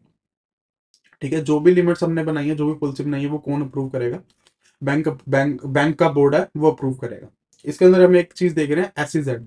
एसईजेड बेसिकली होता है, एसईजेड की फुल फॉर्म होती है special economic zone. Special economic zone और सर्टेन एरियाज जहां स्पेसिफिक बिजनेस को बढ़ाने के लिए कुछ रिलैक्सेशन दी जाती हैं in terms of loan, electricity bill and कुछ अदर टैक्सेस, जीएसटी एक्सेट्रा। ठीक है। अगर हाँ कोई ऐसा लोन प्रोवाइड किया जाता है ताकि एसईजेड के अंदर या तो कोई यूनिट को एस्टैब्लिश किया जा सके, या एसईजेड के अंदर कोई यूनिट है उसको खरीदा जा सके, तो उसको हम normal commercial real estate sector को दिए गए लोन की तरह ही ट्रीट करते हैं। हम उसको किस तरह, हम जो हमारा जो रिस्क है उसको exposure to commercial real estate estate sector की तरह ही डील किया जाता है। ठीक है। जो ये हमने डील करना है normally commercial real estate sector की तरह, वो हमने सिर्फ पोटेंशियल नॉर्म्स के लिए, नॉर्म को ध्यान में रखते हुए करना है। उसके अलावा अगर कोई रिलैक्सेशन स्पेशल एसेट्स को दी जाती है तो वो हमने उनको वो देनी है, उसमें कोई उसमें उसमें मना नहीं है। लेकिन जब हम पोटेंशियल परस्पेक्टिव से देख रहे हैं, अपनी प्रोविजनिंग कर रहे हैं, तो उसको as a commercial real estate sector loan ही देखना है। और जो प्रोविजनिंग है वो उसी तरीके से करनी है। ठीक है। उसके बाद हमने देखा था क्रेडिट रिस्क के दो पार्ट देखे थे, एक तो funded non funded, second asset exposure due to leasing, hire purchase and factoring services. अगर ऐसी सर्विसेज के अगेंस्ट बैंक लोन देता है तो उसके ऊपर एक कैपिंग की गई है। कैपिंग क्या है, जो बैंक के टोटल एडवांसेज है उसके 10% से ज्यादा बैंक इन पर्पसेस के लिए लोन नहीं दे सकता। रीजन भी, रीजन क्या है, ऐसा इसलिए किया गया ताकि जो बैंक का पोर्टफोलियो एक बैलेंस फॉर्म में रहे, बैंक का पोर्टफोलियो एक ही तरफ कंसेंट्रेटेड ना हो। ठीक है। उसके अलावा जो बैंक है वो इंडियन कॉर्पोरेट्स को लोन प्रोवाइड कर सकते हैं ताकि वो ओवरसीज के अंदर अपनी सब्सिडरीज को फंड कर सकें, अपनी सब्सिडरीज को ओन कर सकें, उनके वर्किंग में हेल्प कर सकें। उसके ऊपर भी एक लिमिट लगाई गई है। लिमिट क्या है, लिमिट एक तो है 20% एंड सेकंड इज 15। एक लिमिट है 20%। 20% किसका, कैपिटल फंड का। Tier 1 capital and tier 2 capital का 20% से ज्यादा बैंक की लोन प्रोवाइड नहीं कर सकता। उसकी एक कंडीशन ये भी है कि जो लोन प्रोवाइड किया जा रहा है उसमें हमने ये देखना है जो इंडियन कंपनी की होल्डिंग है वो 51% से ज्यादा होनी चाहिए। अगर 51% से ज्यादा है तो आप अपना 20% तक कैपिटल फंड का लोन में प्रोवाइड कर सकते हो for the purpose of Indian joint ventures and Holi own subsidiaries abroad by the Indian corporates. But उसके अंदर कंडीशन सिर्फ क्या देखनी है कि जो लोन है, जो शेयर होल्डिंग है वो इंडियन कंपनी की 51% से ज्यादा होनी चाहिए। ठीक है। अगर हम देख रहे हैं components of capital market exposure, capital market exposure हम आगे बहुत ही डिटेल में पढ़ने वाले हैं। मैं इस पे आपको ये बता देता हूँ कि कैपिटल एक्सपोजर में आता क्या क्या है। कैपिटल मार्केट एक्सपोजर के दो पार्ट्स होते हैं, direct exposure, indirect exposure. Direct exposure में क्या आता है कि बैंक ने इक्विटी शेयर्स, कन्वर्टेबल डिबेंचर्स या कन्वर्टेबल बॉन्ड जो इक्विटी में कन्वर्ट हो सकते हैं उनमें डायरेक्टली इन्वेस्ट किया हो। सेकंड, लोन प्रोवाइड किया लेकिन उनके अगेंस्ट जो सिक्योरिटीज हैं वो क्या रखी, शेयर्स, डिबेंचर्स, इस तरह की सिक्योरिटीज रख ली। थर्ड, उन्होंने लोन ही इस पर्पस के लिए प्रोवाइड किया ताकि वो शेयर, ताकि जो भी बोरोवर है वो शेयर्स और कन्वर्ट शेयर्स या ऐसी ही प्रोडक्ट्स को क्या कर सके, ओन कर सके। फोर्थ, उन्होंने एडवांस दिए थे वो किसी और पर्पज से दिए थे, उसके अगेंस्ट जो कोलेक्ट्रल ली थी वो भी कुछ और सिक्योरिटी ली थी, बट कोलेक्ट्रल का कुछ पार्ट शेयर से मिलके हुए बना था, तो जो पार्ट शेयर से मिलके हुए बना है वो किसका पार्ट बन जाता है, कैपिटल मार्केट एक्सपोजर का पार्ट बन जाता है। उसके अलावा स्टॉक ब्रोकर्स या मार्केट मेकर्स को अगर हमने कोई लोन्स दिए, उसके बाद कोई न्यू कंपनीज के अंदर क्या होता है, प्रमोटर्स को अपनी एक स्पेसिफिक अमाउंट ऑफ कैपिटल रखनी पड़ती है। अगर इस तरह के कोई लोन प्रोवाइड किए गए हैं तो उसको बोलते हैं, तो वो भी कैपिटल क्रेडिट मार्केट एक्सपोजर का पार्ट होता है। अगर हमने कोई ब्रिज लोन्स प्रोवाइड किए गए हैं कि अगर इस सिक्योरिटी से इतना पैसा आएगा तो ब्रिज लोन को पैसा वापस कर दिया जाएगा, वो भी क्रेडिट मार्केट एक्सपोजर का पार्ट हो जाता है। अगर बैंक ने कोई अंडर राइटिंग एग्रीमेंट्स किए हैं, अगर मार्जिन ट्रेडिंग के लिए बैंक ने स्टॉक ब्रोकर्स को पैसा दिया है, तो वो भी कैपिटल मार्केट एक्सपोजर का पार्ट बन जाता है। उसके बाद लास्ट, अगर वेंचर कैपिटल फंड को कोई पैसा बैंक देता है, चाहे वो वेंचर कैपिटल फंड रजिस्टर्ड हो चाहे ना रजिस्टर्ड हो, तो वो भी कैपिटल मार्केट एक्सपोजर का पार्ट बनता है। उसके बाद हमारे पास एक कंसेप्ट आता है आईपीसीस का। आईपीसी की फुल फॉर्म क्या होती है? Irrevocable payment commitments. Irrevocable payment commitments क्या होती है? बैंक स्टॉक एक्सचेंजेस को देता है अपने क्लाइंट्स के बेसिस पे। फॉर एग्जांपल हम क्लाइंट एक ले रहे हैं, म्यूचुअल फंड की एग्जांपल लेते हैं। म्यूचुअल फंड्स क्या है, अपने क्लाइंट्स के बेसिस पे जो ट्रांजेक्शन है वो स्टॉक एक्सचेंजेस पे इनिशिएट करते हैं। एंड सपोज एकदम से मार्केट क्रैश हो जाती है, तो देयर आर चांसेस कि म्यूचुअल फंड है जो वो पैसा ही ना दे पाए स्टॉक एक्सचेंजेस को। तो ये इंश्योर करने के लिए कि पैसा दिया ही जाएगा, स्टॉक एक्सचेंजेस क्या कर, जो म्यूचुअल फंड है वो आईपीसी इशू करवाते हैं अपने बैंक से कि इनकेस अगर म्यूचुअल फंड पैसा नहीं देंगे तो पैसा कौन देगा? बैंक देगा। ओके। इसके अंदर एक कंडीशन ये है कि जो ये एग्रीमेंट किया जाता है म्यूचुअल फंड और बैंक के अंदर, उसमें क्लोज होना चाहिए कि अगर म्यूचुअल फंड पैसा नहीं देता है, पैसा बैंक को देना पड़ता है, तो जिन सिक्योरिटीज के अगेंस्ट पैसा बैंक दे रहा है वो सिक्योरिटीज किसको मिल जाएंगी? बैंक को मिल जाएंगी। बट इन केस अगर पैसा पहले ही म्यूचुअल फंड के अकाउंट में पड़ा है, अगर तो इंडियन अकाउंट है तो कस्टमर के अकाउंट में पड़ा होगा, एंड अगर एक फॉरेन अकाउंट है तो बैंक के नोस्टो अकाउंट में पड़ा होगा। अगर वो पहला पैसा पहले ही पड़ा तो इस क्लोज की कोई जरूरत नहीं है। लेकिन अगर पैसा नहीं है, पे आउट सेटलमेंट के लिए पैसा नहीं है, तो एक क्लोज होना बहुत जरूरी है कि इन केस अगर म्यूचुअल फंड पैसा नहीं देगा तो जिन सिक्योरिटीज के अगेंस्ट पैसा दिया गया है वो सिक्योरिटीज किसकी हो जाएंगी? बैंक की हो जाएंगी। ठीक है। इस केस में जो रिस्क काउंट किया जाता है दैट इज 50%। 50% किस तरीके से बनाया गया? इंडियन मार्केट में सेटलमेंट चलती है टी के बेसिस पे। टी होता है ट्रेड डेट, जिस दिन ट्रेड किया गया उसको बोलते हैं टी। T+1 मतलब एक दिन बाद का, T+2 मतलब 2 दिन बाद का। सो ट्रेड डेट T1 तो ट्रेड हुआ, T+1 क्या, T+1 की हम ले रहे हैं कि मार्केट 20% से गिरेगा, शेयर 20% से गिरेगा, T+2 और 20% से गिरेगा, और एक एडिशनल मार्जिन हम रख लेते हैं 10%। तो T+1 का 20%, T+2 का 20% होगा 40%, 40% प्लस 10% होगा टोटल 50%। तो T+1 डे के अंदर पोटेंशियल रिस्क हम कितना रिकॉग्नाइज करते हैं? 50%। जब हम T+1 की बात कर रहे हैं, हम वो बात कर रहे हैं एंड ऑफ द डे की, स्टार्ट ऑफ द डे की नहीं, end of the day. T+1 end of the day हम जो रिस्क है वो कितना मानेंगे? 50% मानेंगे। Okay. But suppose in case कोई पैसा पहले ही पे किया गया, कोई मार्जिन पहले पे किया है, तो जितना हमने रिस्क काउंट करा है, जो जितना सेटलमेंट प्राइस होगा उसमें से पहले मार्जिन माइनस करो, और उसका 50% हम क्या करेंगे? अपना कैपिटल मार्केट एक्सपोजर मान लेंगे। एंड सपोज कि अगर मार्जिन कैश में भी पे किया गया एंड कुछ सिक्योरिटीज भी दी गई, तो जो सेटलमेंट अमाउंट होगी उसमें से पहले मार्जिन निकाल लो। सिक्योरिटीज सिक्योरिटीज की जितनी वैल्यू है, एक ना हेयर कट प्रिस्क्राइब होता है। हेयर कट मतलब कि सपोज एक सिक्योरिटी उसकी वैल्यू 100 करोड़ है, उसमें से कुछ मार्जिन अलग रखा जाता है, उसको बोलते हैं हेयर कट। तो उसमें से वो मार्जिन लेस करके जितना हेयर कट है, जैसे 100 करोड़ की सिक्योरिटीज है, हम ये जूम कर रहे हैं कि हेयर कट 10 है, मतलब वो एक्चुअल जो हमें वैल्यू रिकॉग्नाइज होने वाली है that will B only 90 crore. तो हेयर कट कितना हो? 10 करोड़। तो जो जो आपका सेटलमेंट प्राइस है उसमें से मार्जिन जो कैश के अंदर है वो उसको माइनस करो, और अपना जो अपना हेयर कट प्राइस है उसको ऐड करो, और फिर उसका 50% निकालो। That will be our credit market exposure. ठीक है। आईपीसी को हम क्या किस तरीके से काउंट करेंगे? फाइनेंशियल गारंटी, और जो इसका सीसीएफ हम लेंगे दैट विल बी 100, कि जितनी हमने गारंटी दी है उतना ही हमारा क्या है? रिस्क है। ठीक है। हम ये 50% वाला फिफ्थ पॉइंट को समझने के लिए एग्जांपल ले रहे हैं। इसमें हमने क्या किया? सपोज 100 करोड़ का आपका कॉन्ट्रैक्ट था, उसके लिए हमने मार्जिन पे किया। एक तो हमने कैश में मार्जिन पे कर दिया 25 करोड़। सेकंड, हमने सिक्योरिटीज दे दी 50 करोड़ की। ठीक है। हेयर कट इस पर प्रेस्क्राइब था 10%, तो 50 करोड़ का 10% कितना हुआ? 5 करोड़। तो बेसिकली हम ये कह रहे हैं कि जो वैल्यू एक्चुअल हमें रियलाइज होगी that will B 50 minus 5 crore. तो हेयर कट हमारा कितना है? 5 करोड़। तो जब हम रिस्क निकाल लेंगे, रिस्क कैसे निकाल लेंगे? 100 जो एक्चुअल कॉन्ट्रैक्ट अमाउंट थी माइनस 25 जितना आपका मार्जिन था, इसमें से हेयर कट जो हमने लिया वो उसको ऐड कर देंगे। नेट हमारा कितना आ गया? 80 करोड़।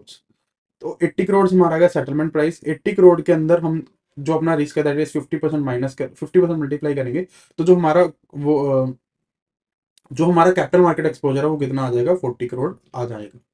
सो this was the example of 0.5, इसको हमने एग्जांपल की फॉर्म में समझा। ठीक है, अब हम मूव कर रहे हैं अपने अगले टॉपिक की तरफ, that is limits on banks for towards exposure to capital market. जो हमने कैपिटल मार्केट एक्सपोजर पढ़ा उसके अंदर अलग से क्या लिमिट्स हम वो पढ़ने वाले हैं। सबसे पहले तो बैंकिंग रेगुलेशन एक्ट है। बैंकिंग रेगुलेशन एक्ट एक लिमिट लगाता है कि एक बैंक किसी भी कंपनी में 30% से ज्यादा होल्ड नहीं कर सकता। 30% किसका, 30% काउंट करते वक्त हमने दो लिमिट्स काउंट कर, दो चीजें देखनी है। सबसे पहले जिस कंपनी का हम शेयर होल्ड कर रहे हैं उसकी पेड अप शेयर कैपिटल का 30% से ज्यादा आप होल्ड नहीं कर सकते। सेकंड, बैंक ने ये देखना है कि उसके capital reserve and paid up capital कितनी है, उसको ऐड करके उसका 30% देखना है। दोनों में से जो लेस होगा उससे ज्यादा आप शेयर होल्ड नहीं कर सकते। फॉर एग्जाम्पल एक कंपनी है जिसकी पेड अप कैपिटल है 100 करोड़। ठीक है। सेकंड, हम बैंक के खुद के कैपिटल एंड रिजर्व्स हैं, दैट इज 120 करोड़। तो इन दोनों में से लोअर कितना है, 100 करोड़। तो 100 करोड़ का 30% आपने लेना है। तो आप 30 करोड़ से ज्यादा उस कंपनी में इन्वेस्ट नहीं कर सकते, उस कंपनी के शेयर होल्ड नहीं कर सकते। ओके। एंड सपोज बैंक ने कोई शेयर है जो उसके पास डीमैट फॉर्म के अंदर पड़े हैं, उसको भी हमने एक्सपोजर लिमिट के अंदर क्या करना है, काउंट करना है। उसके बाद हम देख रहे हैं कुछ रेगुलेटरी लिमिट्स। रेगुलेटरी लिमिट्स दो बेसिस में डिवाइड की गई, solo basis and consolidated basis. Solo basis में क्या आता है, सिर्फ बैंक, अकेला बैंक। कंसोलिडेटेड बेसिस में क्या आता है, कंसोलिडेटेड बैंक इस हमें एग्जांपल पढ़ रहे हैं जो नोट के अंदर दी गई है, सॉरी डेफिनेशन पढ़ रहा है कंसोलिडेटेड बैंक की। A consolidated bank for the application of prudential norms on a group-wise basis encompasses a group of entities including a licensed bank which may or may not have subsidiaries।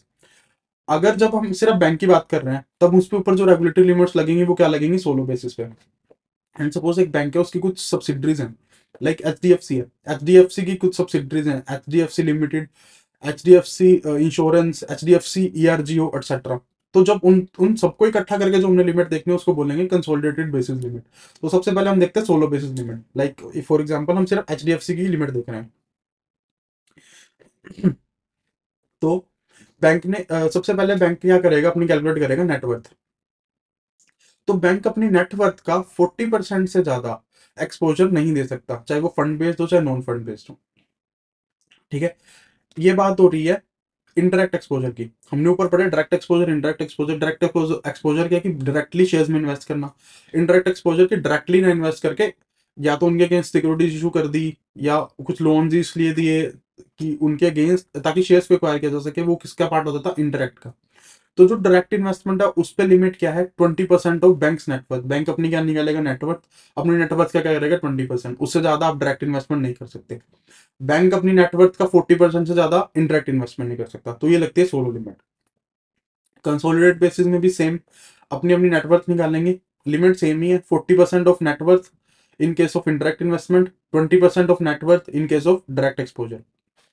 इससे ज्यादा bank अपना credit exposure नहीं दे सकता। ठीक है। सो जो जो हमने लिमिट्स पढ़ी 20% और 40% वाली, ये लिमिट है, ये लिमिट हायर लिमिट्स है। बैंक चाहे तो अपनी लोअर लिमिट्स को प्रेस्क्राइब कर सकते हैं basis on their prudential note, baking basis on their internal policies. ठीक है। एंड इन केस जो क्रेडिट एक्सपोजर लिमिट है उसको एक्सीड किया जाता है, एक्सीड कर देता है बैंक, तो हम ये नहीं कहेंगे कि उन्होंने रेगुलेटरी लिमिट का ब्रीच किया। बट इन केस ये चीज से बैंक ने एक्सीड किया तो उसका प्रॉपरली उन्हें क्या देना है, exposure disclosure notes to accounts के अंदर देना पड़ेगा उन्हें। ठीक है। इसके अंदर एक रिलैक्सेशन प्रोवाइड की गई है। इलेक्शन किसकी, government disinvestment scheme. Government invest disinvestment scheme का मतलब क्या है कि गवर्नमेंट की जो पब्लिक सेक्टर यूनिट्स हैं उनके शेयर्स गवर्नमेंट ऑफ इंडिया क्या कर सकती है, मार्केट में बेच सकती है, उनमें डिसइन्वेस्ट कर सकती है, अपना जो शेयर है वो कम कर सकती है। ठीक है। अगर ऐसा कोई प्रोग्राम है उसके अंदर बैंक्स चाहें तो अपनी जो लिमिट है वो आरबीआई के पास जाके बढ़वा सकते हैं। आरबीआई को वो रिक्वेस्ट करेंगे कि जो हमारी लिमिट है उसको थोड़ा सा बढ़ा दो। एंड जो आरबीआई है वो सारी चीजों को कंसीडर करेगा, मार्जिन, कैपिटल मार्केट को, उनके इंटरनल कंट्रोल को, रिस्क मैनेजमेंट को, सब चीजों को कंसीडर करके वो हो सकता है उस लिमिट को क्या कर दिया जाए, बढ़ा दिया जाए, उनको सीलिंग के अंदर क्या दे दी जाए, रिलैक्सेशन। बट वो केस कब होगा, जब बैंक्स ऐसा फाइनेंस प्रोवाइड कर रहे हैं ताकि वो गवर्नमेंट ताकि जो पब्लिक सेक्टर अंडरटेकिंग है उनको एक्वायर किया जा सके। अगर ऐसा कोई केस है तो उसके अंदर सीलिंग की जो लिमिट है उसके अंदर रिलैक्सेशन की क्या की जा सकती है, प्रोवाइड की जा सकती है। ठीक है। इसके अंदर हमने लिमिट्स याद रखनी है। लिमिट्स क्या क्या है? इनडायरेक्ट इन्वेस्टमेंट की limit is 40% of net worth, direct investment की लिमिट इज 20% ऑफ नेटवर्थ। तो हमने बोला लिमिट किस पे लग रही है? नेटवर्थ के ऊपर। तो हम ये देखने वाला है कि नेटवर्थ क्या होती है। नेटवर्थ में क्या क्या आता है? नेटवर्थ में सबसे पहले आता है पेड अप शेयर कैपिटल। एक कंपनी की paid up share capital, bank की इस केस में बैंक की।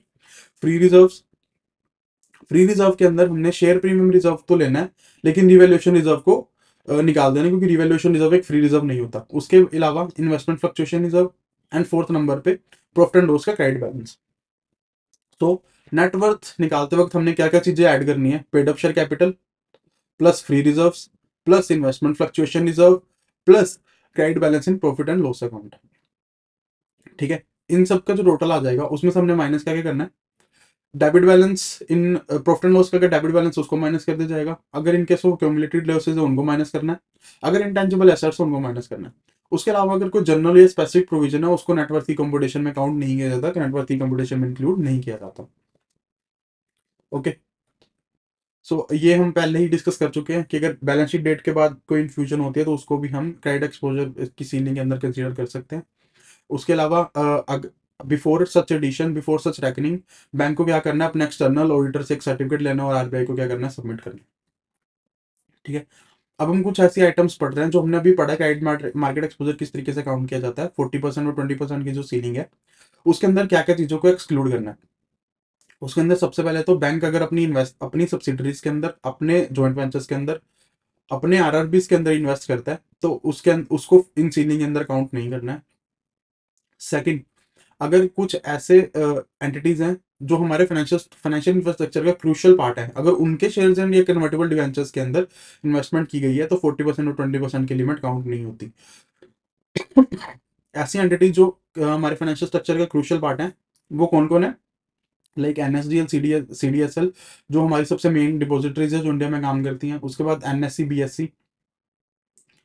ठीक है, ये पूरी एक लिस्ट है। एनपीसीआई जो यूपीआई इशू करती है, United stock exchange of India, and all other financial institution जो हमने फाइनेंशियल इंस्टीट्यूशन की लिस्ट ऊपर हमने पढ़ी थी। अगर इनके शेयर्स और डिबेंचर्स के अंदर इन्वेस्टमेंट की जाती है तो उसके अंदर 20% और 40% की सीलिंग अप्लाई नहीं होती।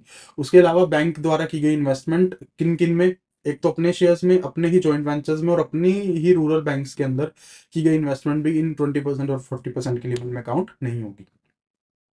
ठीक है, सेकंड पार्ट जो हमने इंक्लूड नहीं करना, टीयर 1 टीयर 2 कैपिटल को मेंटेन करने के लिए बैंक्स क्या करते हैं? डेट इंस्ट्रूमेंट इशू करते हैं। अगर एक बैंक किसी ऐसे ही इंस्ट्रूमेंट में जो किसी और बैंक ने इशू किया गया है उसके अंदर इन्वेस्ट करता है तो उसके अंदर भी लिमिट काउंट नहीं होगी। सेकंड, अगर कोई और bank certificate of deposit issue करता है, अगर हम उनमें इन्वेस्ट करते हैं तो वो भी काउंट नहीं होगी। प्रेफरेंस शेयर्स के अंदर ये लिमिट काउंट नहीं होती। जब लिमिट कर रहे हैं, काउंट कर रहे हैं, बेसिकली हमने इक्विटी शेयर्स लेने होते हैं, तो प्रेफरेंस शेयर इक्विटी नहीं होते तो वो भी काउंट नहीं होते। एंड ऐसे डिवेंचर्स या बॉन्ड जो कन्वर्ट ही नहीं होने वाले, नॉन कन्वर्टेबल, मतलब कन्वर्टेबल डिवेंचर्स और कन्वर्टेबल बॉन्ड्स क्या होते हैं? ऐसे बॉन्ड्स और डिवेंचर जो एक सर्टेन पीरियड के टाइम हो सकता है, क्या हम चाहें तो उसको इक्विटी के अंदर कन्वर्ट करा सकते हैं। तो बेसिकली अगर वो इक्विटी में कन्वर्ट हो सकते हैं तो बैंक्स का जो रिस्क है वो किसकी तरफ होगा? इक्विटी की तरफ। बट अगर वो है ही नॉन कन्वर्टेबल तो वो कन्वर्ट ही नहीं होंगे, जो हमारा रिस्क एक्सपोजर है टुवर्ड इक्विटी वो एक्सपोज ही नहीं होगा, तो उसको भी हमने इस लिमिट्स के अंदर काउंट नहीं करना है। सिक्स हमारे पास निकल के आता है, अगर ऐसा कोई म्यूचुअल फंड है जिनका जो पैसा डेट इंस्ट्रूमेंट्स के अंदर लग रहा है तो वो भी इक्विटी मार्केट के अंदर इसकी तरफ एक्सपोज नहीं है, तो उसको भी हमने इस लिमिट के अंदर काउंट नहीं करना।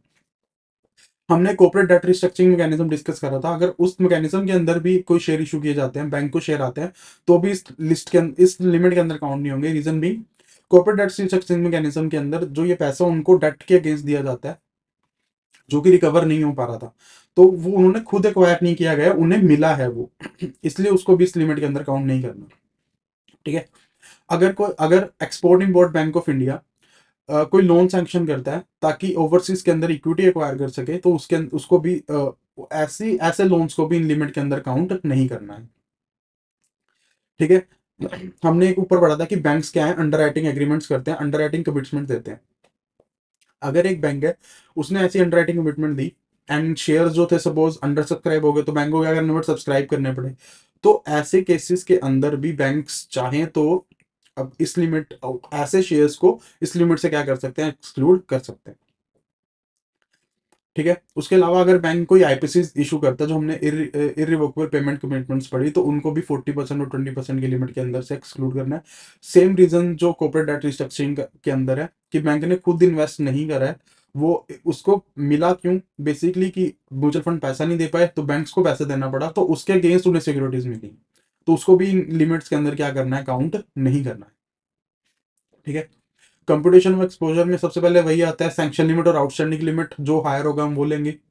और अगर कोई लोन है जिसके अंदर और ज्यादा ड्रॉल होने ही नहीं वाला है, तो हम उसमें क्या करेंगे, उसको आउटस्टैंडिंग को ही हम क्या मान सकते हैं, अपना एक्सपोजर मान सकते हैं। ठीक है। उसके बाद हमारे पास निकल के आता है इंट्राडे एक्सपोजर। इंट्राडे मतलब सेम डे ही बेचना, सेम डे ही खरीदना, सेम डे ही बेच देना, शॉर्ट टर्म पीरियड के लिए जो ट्रांजेक्शन होते हैं उनको इंट्राडे ट्रांजेक्शन बोलते हैं। एज सच इंट्राडे ट्रांजेक्शन की तरफ कोई गाइडलाइंस नहीं है, but intraday transaction are very risky. अगला हमारे पास topic is computation of exposure. Computation of exposure के अंदर वही है कि जो सैंक्शन लिमिट और आउटस्टैंडिंग लिमिट है, उनमें जो हायर होगा हम उसको ही काउंट करेंगे। और अगर ऐसा कोई लोन है जिसके अंदर उससे ज्यादा रिड्रॉल्स नहीं होने वाले हैं, तो जो आउटस्टैंडिंग अमाउंट है हम उसको ही अपने क्रेडिट एक्सपोजर के अंदर मेजर कर लेंगे। एक इसके अंदर टॉपिक निकल के आता है, that is intraday exposure. Intraday transaction कौन सी ट्रांजेक्शन होती है, जो वेरी शॉर्ट टर्म पीरियड के लिए की जाती है। फॉर एग्जाम्पल स्टॉक मार्केट के अंदर हम अगर एक ही दिन के अंदर बाय करते हैं और एक ही दिन के अंदर वो शेयर को सेल कर देते हैं, that is known as intraday transaction. Intraday transaction very risky होती है, रीजन बीइंग एक ही दिन के अंदर ट्रांजेक्शन हो रही है, इनकेस लॉस हो रहा है तो हम उसको आगे कैरी फॉरवर्ड नहीं कर सकते। तो एज सच चाहे रिस्की है, बट एज सच कोई स्पेसिफिक गाइडलाइंस नहीं है इनको मॉनिटर करने के लिए। तो जो बैंक्स हैं वो अपनी गाइडलाइंस खुद बना सकते हैं, अपनी खुद इंटरडे लिमिट्स को डिफाइन कर सकते हैं, और उसके साथ साथ उन्हें क्या करना है, अपना एक सिस्टम बनाना है ताकि वो इन लिमिट्स को क्या कर सके, मॉनिटर कर सके, टाइम टू टाइम मॉनिटर कर सके, इनकेस कोई चेंजेस करना है तो उन चेंजेस को क्या किया जा सके, परफॉर्म किया जा सके। उसके अलावा अगर तो देखो, अगर बैंक का जो इंटरनल कंट्रोल सिस्टम है वो अच्छा है, रिस्क मैनेजमेंट सिस्टम अच्छा है, तो बैंक्स आरबीआई की तरफ, आरबीआई के पास जा सकते हैं और उन्हें ये कह सकते हैं कि जो हमारी लिमिट्स है उसको क्या करो, बढ़ा दो। अगर आरबीआई सेटिस्फाई होता है कि जो बैंक है उनके इंटरनल कंट्रोल्स, उनका जो रिस्क मैनेजमेंट सिस्टम वो अच्छा है, तो आरबीआई इस रिक्वेस्ट को कंसीडर करते हुए उनकी लिमिट्स को क्या कर सकता है, बढ़ा सकता है। ठीक है। उसके अलावा हमारा अगला टॉपिक हमारे पास निकल के आता है, that is prudential limits on inter group exposure. Intra group exposure, intra group exposure के अंदर हम सबसे पहले जो भी एक्सपोजर हो रहा है ऑन अकाउंट ऑफ इक्विटी और अदर रेगुलेटरी कैपिटल रिक्वायरमेंट्स के करके, जो भी कैपिटल एक्सपोजर हो रहा है उसको ग्रुप एंटिटीज की तरफ जो एक्सपोजर है उसमें कंप्यूट नहीं करना, उसके अंदर उसको लेना नहीं है, काउंट नहीं करना। ठीक है। बैंक्स के ऊपर कोई इंट्रा ग्रुप की कुछ लिमिट्स लगाई गई हैं, उसके अंदर भी सबसे पहले single group entity exposure. Single group entity exposure के अंदर जो अगर तो वो कंपनी है, नॉन फाइनेंशियल कंपनी है या अनरेगुलेटेड फाइनेंशियल कंपनी है, तो कंपनी की paid up capital plus reserves का 5% से ज्यादा एक्सपोजर नहीं होना चाहिए। एंड अगर वो कंपनी है, वो जो रेगुलेटेड फाइनेंशियल सर्विसेज कंपनी है, तो उसके अंदर जो लिमिट है वो बढ़ के क्या हो जाती है, 10% हो जाती है। सेम अगर एग्रीगेट ग्रुप एक्सपोजर है, एग्रीगेट ग्रुप एक्सपोजर के केस में जो नॉन फाइनेंशियल कंपनी और अनरेगुलेटेड कंपनीज है उनके केस में जो लिमिट है 10% है, एंड रेगुलेटेड कंपनीज के केस में डबल होके कितनी हो जाती है, 20% हो जाती है। ठीक है। उसके बाद कुछ ऐसी लिमिट्स, ऐसे एक्सपोजर्स, ऐसे इंट्रा ग्रुप एक्सपोजर जो प्रूडेंशियल लिमिट से एक्सक्लूड कर दी गई हैं, वो कौन से, एक तो बैंक का exposure to other financial institution. अगर बैंक ने कोई लोन प्रोवाइड किया है किसी और लोन को, तो उसको भी प्रूडेंशियल लोन में से क्या करना है, एक्सक्लूड करना है। ठीक है। सेकंड, हमने क्या चीज को एक्सक्लूड करना है, inter bank exposures among banks in the group operating in India. अगर एक ग्रुप है उसके अंदर जो एक्सपोजर है वो इंटर बैंक एक्सपोजर है, तो उसको भी हमने क्या करना है, एक्सक्लूड कर देना है। ठीक है। उसके अलावा अगर सपोज लेटर ऑफ कंफर्ट है, लेटर ऑफ कंफर्ट इशू किसने किया गया, एक ग्रुप था जो बाहर था, ग्रुप नहीं हम लेते हैं, एग्जांपल ले लो, एक ब्रांच है वो बाहर है उसका, लेकिन पेरेंट बैंक है वो इंडिया के अंदर है। अगर उसके उनकी तरफ कोई लेटर ऑफ कंफर्ट इशू किया जाता है, that is also a part of inter bank exposure, उसको भी हमने क्या करना है, एक्सक्लूड कर देना है। ठीक है। उसके बाद हम देख रहे हैं प्रोहिबिटेड एक्सपोजर। ऐसे कुछ एक्सपोजर है जो आप दे ही नहीं सकते हैं। अगर कोई बैंक है वो एनओएफएचसी स्ट्रक्चर के अंदर सेटअप किया गया है, एनओएफसी मतलब नॉन ऑपरेटिव फाइनेंशियल कंपनीज, अगर उनके अंदर बैंक सेटअप किया गया तो उसके अंदर जो एक्सपोजर है वो नहीं दे सकते। उसमें अंदर क्या क्या चीजें नहीं कर सकते, अगर कोई ऐसा बैंक है जो इस स्ट्रक्चर के अंदर फॉर्म हुआ है, एक बैंक ना तो उनको कोई उनसे ना कोई इन्वेस्टमेंट से ना कोई लोन ले सकता है, ना उनके अंदर इन्वेस्टमेंट कर सकता है। तो इनके ऊपर क्या लगा दी गई है, प्रोहिबिशन लगा दी गई है। ठीक है। सो दिस वाज अबाउट कि इंट्रा ग्रुप एक्सपोजर्स के अंदर क्या क्या ट्रांजेक्शन, क्या क्या प्रोटेंशियल लिमिट्स हैं। उसके अंदर सबसे पहले तो हमने लिमिट देखी सिंगल ग्रुप एंटिटी के एक्सपोजर के अंदर 5% of paid up capital and 10% of paid up capital, aggregate के अंदर 10% एंड 20%। उसके अलावा जब हम इंट्रा ग्रुप एक्सपोजर, ऐसा कुछ इंट्रा एक्सपोजर जो प्रोटेंशियल लिमिट्स के अंदर हमने काउंट नहीं करने हैं, उनमें क्या क्या आता है। बैंक ने सपोज किसी और बैंक को लोन दिया, बैंक ने अपने ही अंदर कुछ इंटर बैंक एक्सपोजर्स दिए। थर्ड, एक पेरेंट बैंक ने ओवरसीज के अंदर लेटर ऑफ कंफर्ट इशू किया, तो उसके अंदर लिमिट के अंदर इस चीज को काउंट नहीं करना है। फोर्थ, ऐसे एक्सपोजर जो बैंक दे ही नहीं सकता। किसको नहीं दे सकता? अगर कोई बैंक है जो एनओएफएचसी स्ट्रक्चर के अंदर फॉर्म हुआ है, तो ना तो हम उनसे कुछ लोन ले सकते, ना उनके अंदर इन्वेस्टमेंट कर सकते। ओके। अगला हमारे पास टॉपिक निकल के आता है financing of equity and investment in shares. ठीक है। तो अगर अगर बैंक्स ने लोन दिए हैं, उनमें सिक्योरिटी की तरह उन्होंने क्या लिया, शेयर्स, कन्वर्टेबल बॉन्ड, जो बेसिकली जो भी इक्विटी का पार्ट है, उसके ऊपर कैपिंग की गई है कि अगर वो शेयर्स तो है फिजिकल फॉर्म में, तो आप एक इंडिविजुअल को 10 लाख से ज्यादा का एक्सपोजर नहीं दे सकते। अगर वो डीमेट फॉर्म में है, तो आप एक इंडिविजुअल को 20 लाख से ज्यादा का एक्सपोजर जो है नहीं दे सकते हो। सेकंड, हमने ये इंश्योर कराना है कि जो ये लोन्स दिए गए हैं वो जेन्युइन इंडिविजुअल इन्वेस्टर्स को दिए जाए। उसके बाद बैंक ने ये नहीं देखना है कि ऐसा ना हो कि बैंक ने ये नहीं करना है कि एक इंडिविजुअल्स हो वो ग्रुप बना ले, ग्रुप बना ले, ये इंटरकनेक्टेड एंटिटीज हो, और वो मल्टीपल लोन्स लेके क्या करें, मार्केट को ऑपरेट ना करने लग जाए। तो इस केसेस के अंदर भी उन्होंने लोन्स क्या है वो प्रोवाइड नहीं करने हैं। बैंक्स को ऐसे लोन्स के अगेंस्ट आरबीआई गाइडलाइंस को ध्यान में रखते हुए क्या बनानी है, अपनी एक लोन पॉलिसी बनानी है। बैंक चाहे अपनी इंटरनल पॉलिसीज के तहत इस इन लोन्स के अंदर कुछ सब लिमिट्स भी डिफाइन कर सकता है, उस पर कोई प्रोविजन नहीं है। ठीक है। उसके अलावा बैंक ने अपने पास क्या रखना है, मिनिमम मार्जिन रखना है। मिनिमम मार्जिन बेसिकली क्या, कि सपोज आपने एक कुछ सिक्योरिटीज दी एज अ सिक्योरिटी, उन सिक्योरिटीज लाइक शेयर्स दिए एज अ सिक्योरिटी, शेयर्स की जो वैल्यू थी वो मार्केट में 100 करोड़ थी, तो बैंक उस पर अपना एक मार्जिन रखेगा। लाइक टोटल मार्जिन इज 50%, की अगर सिक्योरिटीज हैं उनका जो वैल्यू है 100 करोड़ है, तो बैंक अपना 50% साइड करेगा। 100 करोड़ में से 50 करोड़ गए, 50 करोड़, तो जो लोन्स प्रोवाइड किए जाएंगे वो सिर्फ 50 करोड़ के किए जाएंगे।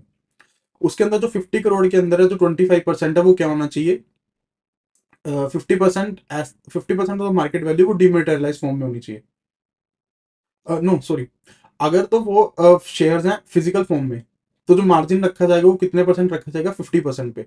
अगर वो शेयर है डिमेटेरियलाइज फॉर्म में, तो वो जो मार्जिन है वो कितना परसेंट रखा जाएगा, 25% रखा जाएगा।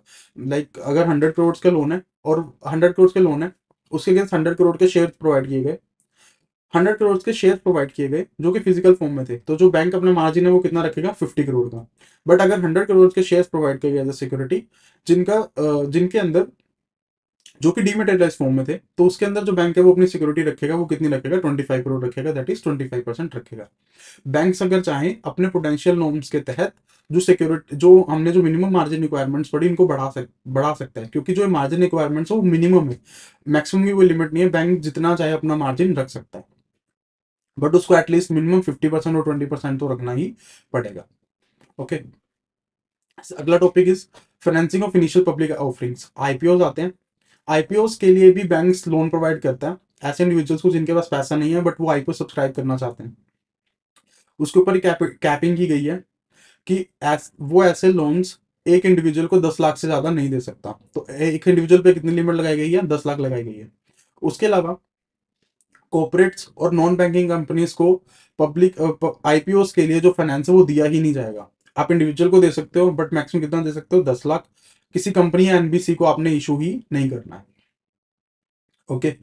उसके बाद आईपीओस का एक पार्ट होता है एफपीओस। आईपीओस मतलब जब कंपनीज फर्स्ट टाइम अपनी एक सिक्योरिटीज है वो स्टॉक मार्केट पे लेके आती है, ऑफर करती है, उसको बोलते हैं आईपीओस।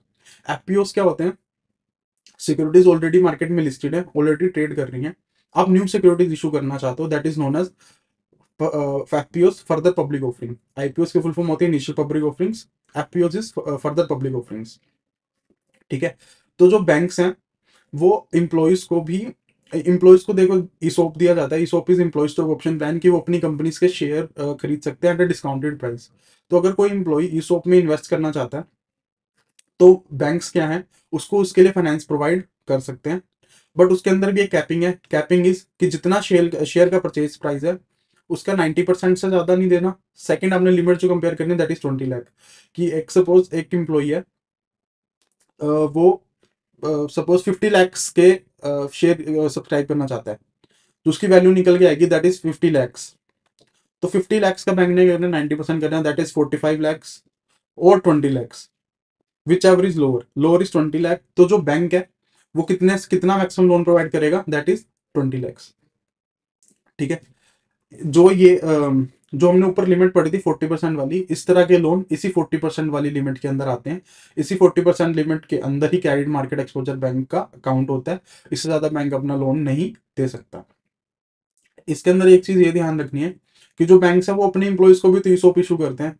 तो अपने इंप्लॉइज को ईसोप के अंदर पैसा देने के लिए, पैसा डालने के लिए बैंक्स लोन प्रोवाइड नहीं कर सकते। रीजन बीइंग ये तो ही होगा ना, बैंक ने क्या किया, एम्प्लॉइज को लोन दिया, लोन क्यों दे रहे हो जी, हमारे शेयर खरीद लो। तो ये चीज परमिटेड नहीं है, ये चीज बैंक है वो नहीं कर सकता। ठीक है। और एंड एक चीज इसके अंदर ये है कि अगर बैंक ने ऐसा कोई लोन दिया है जो कि शेयर्स के अगेंस्ट है, तो उसको उसको प्रॉपर क्या करना है, डेक्लेरेशन देनी है, प्रॉपर उसका डिस्क्लोजर देना है। एक हम इसमें देख रहे हैं advances against shares to stock brokers and market makers. हम अपने कंपोनेंट्स में पढ़ के आए थे कि जो बैंक है वो स्टॉक ब्रोकर्स और मार्केट एक्सपोजर को भी एडवांसेस प्रोवाइड करता है। जो इनको क्रेडिट एक्सपोजर दिया जाएगा वो भी 40% वाली लिमिट के अंदर ही आता है, जो इंडायरेक्ट इन्वेस्टमेंट वाला पार्ट था। क्या 40% ऑफ नेटवर्थ से ज्यादा नहीं दे सकते, ये उसी सीलिंग के अंदर आता है। ठीक है।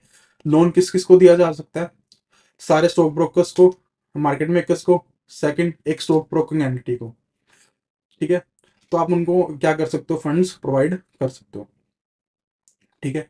उसके अलावा जो बैंक है वो इंडिविजुअल्स को लोन प्रोवाइड कर सकते हैं, बैंक फाइनेंसिंग टू इंडिविजुअल्स।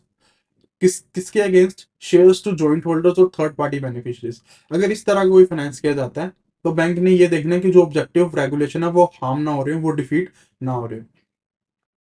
उसके बाद जो हमारे पास निकल के आता है that is advances against unit of mutual fund. अगर किसी भी म्यूचुअल फंड यूनिट्स के अंदर लोन प्रोवाइड किया जाता है तो उसके लिए कुछ गाइडलाइंस इशू की गई हैं। गाइडलाइंस क्या क्या है, सबसे पहले तो जो वो यूनिट्स है वो स्टॉक मार्केट पे लिस्ट होने चाहिए। सेकंड, हर एक यूनिट का एक मिनिमम लॉक इन पीरियड होता है कि आप इस लॉक इन पीरियड से पहले अपने पैसा नहीं निकलवा सकते। तो हमें ये इंश्योर करना है कि जो भी यूनिट्स हमारे पास हमको दिए जा रहे हैं उनका जो लॉक इन पीरियड है वो क्या हो चुका है, खत्म हो चुका हो। थर्ड, यूनिट्स की जो वैल्यू है वो एनएवी से ड्राइव हो रही हो। हर म्यूचुअल फंड की टाइम टू टाइम पे क्या निकलती है, एनएवी, नेट एसेट वैल्यू। जितनी म्यूचुअल फंड की नेट एसेट वैल्यू होती है उसको टोटल यूनिट से डिवाइड करके एक यूनिट की वैल्यू निकाल दी जाती है। तो हमने ये इंश्योर करना है जो एडवांसेस दिए जा रहे हो वो एनएवी से लिंक होने चाहिए, फेस वैल्यू से लिंक नहीं होने चाहिए। ओके। ठीक है। उसके बाद जो मार्जिन इस पे लगना है, जो क्वांटम लगना है, क्योंकि जो म्यूचुअल फंड है जिनका पैसा इक्विटी में लग रहा है तो बेसिकली वो क्या है, इक्विटी ही है। तो उनके ऊपर जो मार्जिन रिक्वायरमेंट्स है वो कौन सी लगने वाली है, इक्विटी वाली ही लगने वाली है। ठीक है। हम बैंक ने ये भी इंश्योर करना है कि जो लोन्स प्रोवाइड किए जा रहे हैं वो पर्पस ओरिएंटेड होने चाहिए, फॉर अ स्पेसिफिक पर्पस होने चाहिए। वो ऐसे ये लोन्स उसलिए नहीं होने चाहिए ताकि अदर म्यूचुअल फंड्स की जो सेल्स है उसको बूस्ट किया जा सके। इन इन लोन्स को लेने के पीछे क्या होना चाहिए, प्रॉपर पर्पस होना चाहिए। ओके। अगला हमारे पास निकल के आता है advances to other borrowers against shares, debentures and bonds. सबसे पहले तो बैंक्स को ऐसे लोन्स इशू ही नहीं करने चाहिए against shares and debentures. But banks क्या है, एज अ सिक्योरिटी ले सकते हैं, as a collateral secured loan issue करने के लिए ऐसे कोलेट्रल्स ले सकते हैं। ठीक है। बट उसमें ध्यान क्या रखना है कि अगर बैंक एज अ कोलेट्रल कुछ शेयर्स ले रहा है तो वो किस में होने चाहिए, सिर्फ डीमेटेरियलाइज फॉर्म में ही होने चाहिए। ओके। बैंक्स को उसके अलावा बैंक्स जब मार्जिन फंडिंग कर रहा है तो उसके लिए भी collateral as a share and securities वो क्या कर सकता है, ले सकता है। बट उनको ये इंश्योर कराना है कि जैसे सपोज मार्जिन फंडिंग होती है कि कुछ प्रोजेक्ट है उसके लिए आपको कुछ सपोज पैसा जमा करवाना है, तो दैट इज आपको एक मार्जिन जमा करवाना है। तो आपके पास वो पैसा है नहीं, पैसा लेने के लिए आप किसके पास जाओगे, बैंक के पास। अगर आप बैंक के पास जाके ऐसा मार्जिन लेते हो और बैंक आपसे as a collateral share and debentures लेता है, तो बैंक को ये इंश्योर करना है कि जो जिस बंदे ने लोन लिया, जो कि बोरोअर है, वो एक्चुअली वो पैसा स्टिपुलेटेड टाइम के अंदर पे कर पाए। ये ना हो कि वो लोन ले गया, लोन दे ही नहीं पा रहा, वो कह रहा है सिक्योरिटीज से इशू कर, सिक्योरिटीज बेच के पैसा रिकवर कर लो, वो तो हम कर ही लेंगे। बट बैंक को इंश्योर करना है कि उसकी कैपेसिटी हो कि वो time, with in a time, वो अपना पैसा क्या क्या कर दे, बैंक को रीपे कर दे। उसके बाद हमारे पास निकल गया था bank loan for financing promoters contribution. Companies के अंदर जब न्यू कंपनीज आईपीओ में लिस्ट होती हैं, उनके ऊपर कुछ लिमिट होती है कि कुछ स्पेसिफिक टाइम पीरियड तक प्रमोटर्स को एटलीस्ट इतना परसेंट शेयर उन कंपनीज के अंदर रखना ही पड़ेगा। अगर उस लिमिट को मीट करने के लिए बैंक कुछ लोन प्रोवाइड करते हैं, तो वो भी इंटरेक्ट इन्वेस्टमेंट वाले पार्ट में आता है और उस पर भी 40% वाली लिमिट ही लगती है। ठीक है। तो बैंक को ये इंश्योर करना है कि वो उस लिमिट के अंदर रहते हुए ही अपना जो है लोन है वो क्या करे, प्रोवाइड करे। इसके अलावा इसके अंदर जो इंडिविजुअल और ग्रुप बोरोर वाली लिमिट है, वो भी एप्लीकेबल होती है। अगला हमारे पास टॉपिक निकल गया था bridge loans. Bridge loans are basically ऐसे लोन्स जो किसी चीज के साथ लिंक किए जाते हैं, कि हम आपको एक शॉर्ट टर्म के लिए लोन प्रोवाइड कर रहे हैं, जब आपको वहां से पैसा आएगा आप हमें पे कर दोगे। ब्रिज लोन जो बैंक के द्वारा परमिट किए गए हैं, दैट इज कि वो एक तो 1 साल से कम होने चाहिए, और जो उसके अंदर जो कैपिंग है, जो हमने इंडायरेक्ट इन्वेस्टमेंट वाली लिमिट पड़ी थी, वो भी 40% ऑफ वो 40% वाली उसी लिमिट के अंदर ही ब्रिज लोन है वो इशू हो जाने चाहिए। ब्रिज लोन की एग्जांपल है, सपोज एक कंपनी है, वो कहती है हमारे पास अभी पैसे नहीं है, बट हम आफ्टर 3 मंथ्स अपना आईपीओ लेके आने वाले हैं। जब हम अपना आईपीओ लेके आएंगे, हम आपको आपका लोन वापस कर देंगे, आप हमें ब्रिज लोन इशू कर दो for the 3 months. That is known as bridge loan. कि बैंक क्या करेगा, 3 महीने के लिए पैसा दे देगा, जब एक्सपेक्टेड इक्विटी फ्लोज हैं, जो सपोज आईपीओ का पैसा जब आएगा तो उन्हें लोन वापस कर दिया जाएगा। ऐसे लोन्स को इशू करने के लिए डायरेक्टर्स अपनी स्पेसिफिक गाइडलाइंस, स्पेसिफिक इंस्ट्रक्शन क्या कर सकते हैं, इशू कर सकते हैं। और ऐसे लोन्स इशू करने के लिए बोर्ड की क्या लगनी है, अप्रूवल लगनी है, ताकि जो बैंक है वो कोशियस रहे और बैंक को क्या हो, लॉस ना हो। ठीक है। उसके अलावा हमारे पास निकल के आता है venture capital fund. Venture capital fund को अगर कोई पैसा दिया जाता है, तो एक सर्कुलर इशू किया गया था। उस सर्कुलर के अकॉर्डिंग क्या है कि अगर वेंचर कैपिटल फंड, चाहे वो रजिस्टर्ड है चाहे वो नहीं रजिस्टर्ड है, अगर उनको कोई लोन इशू किया जाता है, वो कैपिटल मार्केट एक्सपोजर का पार्ट होता है। एंड कैपिटल मार्केट एक्सपोजर को उसे पार्ट क्यों बनाया जाता है, क्योंकि उसे एट पार विद इक्विटी रखा जाता है, कि मतलब वो हम अगर किसी वेंचर कैपिटल फंड को पैसा दे रहे हैं, तो बेसिकली हम इक्विटी में ही इन्वेस्ट कर रहे हैं। ओके। अगला हमारे पास टॉपिक निकल के आता है margin on advances against issue of guarantees. अगर बैंक कोई गारंटी इशू करता है, तो उसके अंदर बैंक ने अपना 50% मार्जिन रखना है। गारंटी किस चीज की है, वो गारंटी है कैपिटल मार्केट ऑपरेशंस की। अगर कैपिटल मार्केट ऑपरेशंस के लिए कोई गारंटी बैंक के द्वारा दी जाती है, तो बैंक उस पर अपना एक 50% मार्जिन रखेगा। इसी 50% मार्जिन के अंदर बैंक को कैश मार्जिन भी अलग से रखना है। वो पार्ट इस 50% का है। 50% के जैसे लाइक दो पार्ट हो गए। 50% का एक पार्ट होगा जो नॉन कैश मार्जिन होगा, और 25% का जो हमने क्या किस तरीके से रखना है, एक मिनिमम कैश मार्जिन की तरह अपने पास रखना है। उसके अलावा disinvestment programme of the government of India. ठीक है। ये हम ऑलरेडी डिस्कस कर चुके हैं कि अगर इसके अंदर कोई बैंक पीएसयू की अंडरटेकिंग को इंक्वायर करने के लिए अगर कोई पैसा लगाता है और वो अपनी लिमिट्स को एक्सीड करना चाहता है, तो वो आरबीआई के पास जाके रिक्वेस्ट कर सकते हैं। RBI on the basis of all the internal controls, market management, risk management, उसके बेसिस पे वो लिमिट को अगर चाहें तो रिलैक्सेशन प्रोवाइड कर सकते हैं। अगला हमारे पास टॉपिक निकल के आता है आर्बिट्रेज ऑपरेशंस। आर्बिट्रेज बेसिकली क्या होता है कि फॉर एग्जांपल हम इंडिया में दो एक्सचेंजेस मेन चलते हैं, दैट इज एनएससी बीएससी। एक शेयर का प्राइस सपोज एनएससी के अंदर 501 रुपये है, बीएससी के अंदर 500 है। तो बेसिकली हमने 500 बीएससी से उठाना है, एनएससी से उठाना और 501 में एनएससी को भेज देना। This is known as arbitration. Bank को एक तो खुद आर्बिट्रेशन नहीं करनी है, सेकंड अगर वो आर्बिट्रेशन करना चाहता है डायरेक्टली या इनडायरेक्टली, उनको कोई लोन इस तरीके से आर्बिट्रेशन करने के लिए प्रोवाइड नहीं करना है। उसके बाद हमारे पास निकल गया था मार्जिन ट्रेडिंग। मार्जिन ट्रेडिंग में लाइक होता है कि जैसे आप हम एग्जांपल लेते हैं, स्टॉक ब्रोकर्स आजकल 5 to 10 टाइम्स मार्जिन प्रोवाइड करते हैं। कि अगर आपको 1000 रुपीज का ट्रेड करना है और आपको 5 टाइम्स मार्जिन दिया जा रहा है, तो आपको सिर्फ 1000 डिवाइड बाई 5, दैट इज सिर्फ 200 रुपीज चाहिए। आप 200 रुपीज का यूज करके 1000 का ट्रेड कर सकते हैं, उसको बोलते हैं मार्जिन ट्रेडिंग। तो मार्जिन ट्रेडिंग करने के लिए पैसा तो चाहिए, क्योंकि ब्रोकर है उसको तो 100 का ट्रेड ही डालना पड़ेगा। तो मार्जिन ट्रेडिंग करने के लिए जो बैंक ब्रोकर है वो किससे पैसा उठा सकता है, बैंक्स को। बैंक ऐसे लोन इशू कर सकता है, बट उसको ये इंश्योर करना है कि जो 40% वाली लिमिट है इंटरेक्ट इन्वेस्टमेंट वाली, वो उसी के अंदर रहे। सेकंड, 50% का मार्जिन होना चाहिए। थर्ड, जो जिन सिक्योरिटीज के अगेंस्ट ट्रेड किया जा रहा है उनके अंदर प्लेजिंग होनी चाहिए कि अगर वो पैसा नहीं दे पाएंगे तो वो जो सिक्योरिटीज है वो किसकी हो जाएंगी, बैंक की हो जाएंगी। बैंक्स को ये, बैंक का जो बोर्ड है उसको ये इंश्योर कराना है कि बैंक और ऐसे स्टॉक ब्रोकर्स का एक नेक्सस ना डेवलप हो जाए। नेक्सस मतलब कि वो एक काइंड ऑफ गैंग पार्टी ना बना ले कि वो खुद ही मार्केट में ट्रेड कर रहे हैं। बैंक को क्योंकि अगर उसको लॉस होगा तो सभी को, बैंक को लॉस होगा, तो बैंक्स के बोर्ड को ये इंश्योर करना है कि जो उनकी जो फंड मार्जिन ट्रेडिंग की जो फंड है वो इवनली डिस्ट्रीब्यूट हो, इवनली सबके पास जाए, सिर्फ कुछ स्टॉक ब्रोकर्स के पास ना होकर रह जाए। ठीक है। जो बैंक की क्रेडिट एक्सपोजर है by way of margin trading, उसको क्या करना है, ऑडिट कमेटी को टाइम टू टाइम पे मॉनिटर करना है।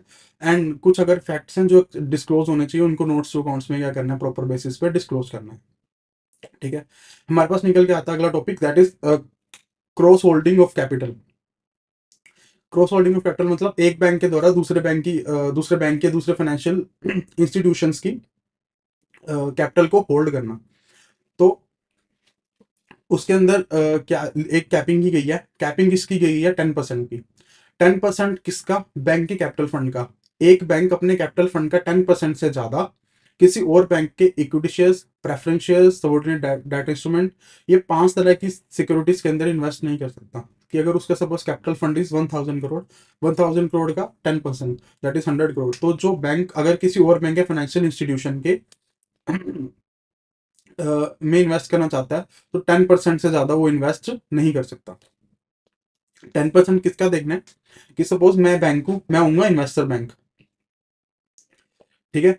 और एक होगा इन्वेस्टी बैंक। तो इन्वेस्टर ने जो इन्वेस्टर बैंक है उसने अपना देखना है। Banks investment in the following instruments which are issued by other banks, financial institution and are eligible for capital status for the investing bank should not exceed 10% of the investing bank's capital fund। जो bank invest कर रहा है, investing bank, उसके capital fund का 10% से ज्यादा नहीं होना चाहिए। ठीक है। उसके अलावा ये तो हमने देखी इन्वेस्टर बैंक की लिमिट, एंड जो जिस बैंक के अंदर इन्वेस्ट कर रहे हैं उसको बोलेंगे इन्वेस्टिंग बैंक। अगर इन्वेस्टिंग बैंक्स की टोटल शेयर्स का 5% से ज्यादा बैंक ऑलरेडी होल्ड कर रहा है तो उसको नए शेयर्स एक्वायर नहीं करने हैं। कि जो इन्वेस्टिंग बैंक है मतलब जिसके शेयर्स हम खरीद रहे हैं उसके शेयर्स का 5% से ज्यादा हम क्या कर सकते हैं, होल्ड नहीं कर सकते हैं। ठीक है। उसके अलावा जो हमने होल्डिंग्स देखी थी, जो हमने लिमिट्स देखी थी, इस तरह की एक्विजिशन उस लिमिट का पार्ट नहीं होती है। ओके। एंड इसके अंदर क्या है, एक चीज ये है कि जब हम टीयर 1 कैपिटल काउंट करते हैं कैपिटल इक्विटी स्टैंडर्ड्स के अकॉर्डिंग, तो उसके अंदर ऐसी जो तो सब्सिडरीज के अंदर हमने इन्वेस्ट करा है उनकी इक्विटी कैपिटल की अमाउंट को हम क्या कर देते हैं, लेस कर देते हैं। बट जो हमने अभी ऊपर इंस्ट्रूमेंट पढ़ा, जो हमने जो कि किसी और बैंक के थे, अगर उनको टीयर 1 कैपिटल के अंदर से डिडक्ट नहीं किया गया, मतलब बेसिकली वो हमारी सब्सिडरीज नहीं थी तो हम डिडक्ट नहीं करेंगे। अगर डिडक्ट नहीं किया गया है तो ऐसी एसेट्स का जो रिस्क वेट होगा वो कितना होगा, 100% होगा।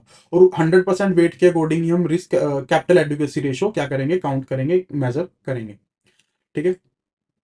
उसके बाद हम कुछ देख रहे हैं मार्जिन रिक्वायरमेंट्स। तो एक तो होती है शेयर मार्केट। शेयर मार्केट के अंदर कमोडिटी मार्केट्स होते हैं। कमोडिटी मार्केट्स के अंदर कंपनीज के शेयर की जगह कमोडिटीज के अंदर ट्रेड किया जाता है। कमोडिटीज लाइक उसके अंदर कुछ पल्सेस, वेजिटेबल्स, इन सब का ट्रेड होता है। उसके अंदर भी जो मार्जिन रिक्वायरमेंट्स है वो सेम लगती है। लाइक मिनिमम मार्जिन हमने रखना है 50%। 50% के अंदर कैश मार्जिन कितना होना चाहिए, 25% होना चाहिए। इंडिया के अंदर कम्युनिटी ब्रोकर्स कौन कौन से हैं, like NSDS, MCX etcetera. Okay.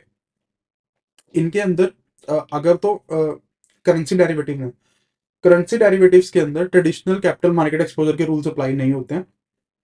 Trading derivatives के अंदर इंट्राडे मॉनिटरिंग जो रिक्वायरमेंट्स हमने पढ़ी थी कि बैंक को अपना सिस्टम बनाना है, पॉलिसी बनानी है, वो करेंसी डेरिवेटिव्स के ऊपर नहीं लगती हैं। करेंसी डेरिवेटिव्स के ऊपर वो एप्लीकेबल नहीं होती हैं।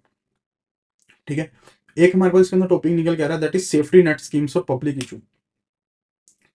सेफ्टी नेट स्कीम और पब्लिक इशू बेसिकली क्या है कि बैंक्स या जो बैंक की सब्सिडरी है अगर वो कोई लोन प्रोवाइड कर रही है ताकि बायबैक फैसिलिटीज प्रोवाइड की जा सके। फॉर एग्जांपल एक कंपनी आती है, कंपनी क्या कहती है, लाइक हम एग्जांपल लेते हैं पेटीएम की। पेटीएम ने अपना आईपीओ लेके आया, पेटीएम अपना आईपीओ लेके आया था। आईपीओ के बाद कुछ टाइम के बाद पेटीएम ने बायबैक फैसिलिटीज अनाउंस की कि आप अगर चाहें तो इतने प्राइस पे हमें ही शेयर बेच सकते हैं, हम आपसे बायबैक कर लेंगे। इन एनी केस, अगर कोई कंपनी बायबैक इशू कर रही है एंड उसके लिए उसको बैंक से लोन चाहिए, तो बैंक या जो उसकी सब्सिडरीज हैं उनको इस तरीके के लोन देते हुए ध्यान रखना है।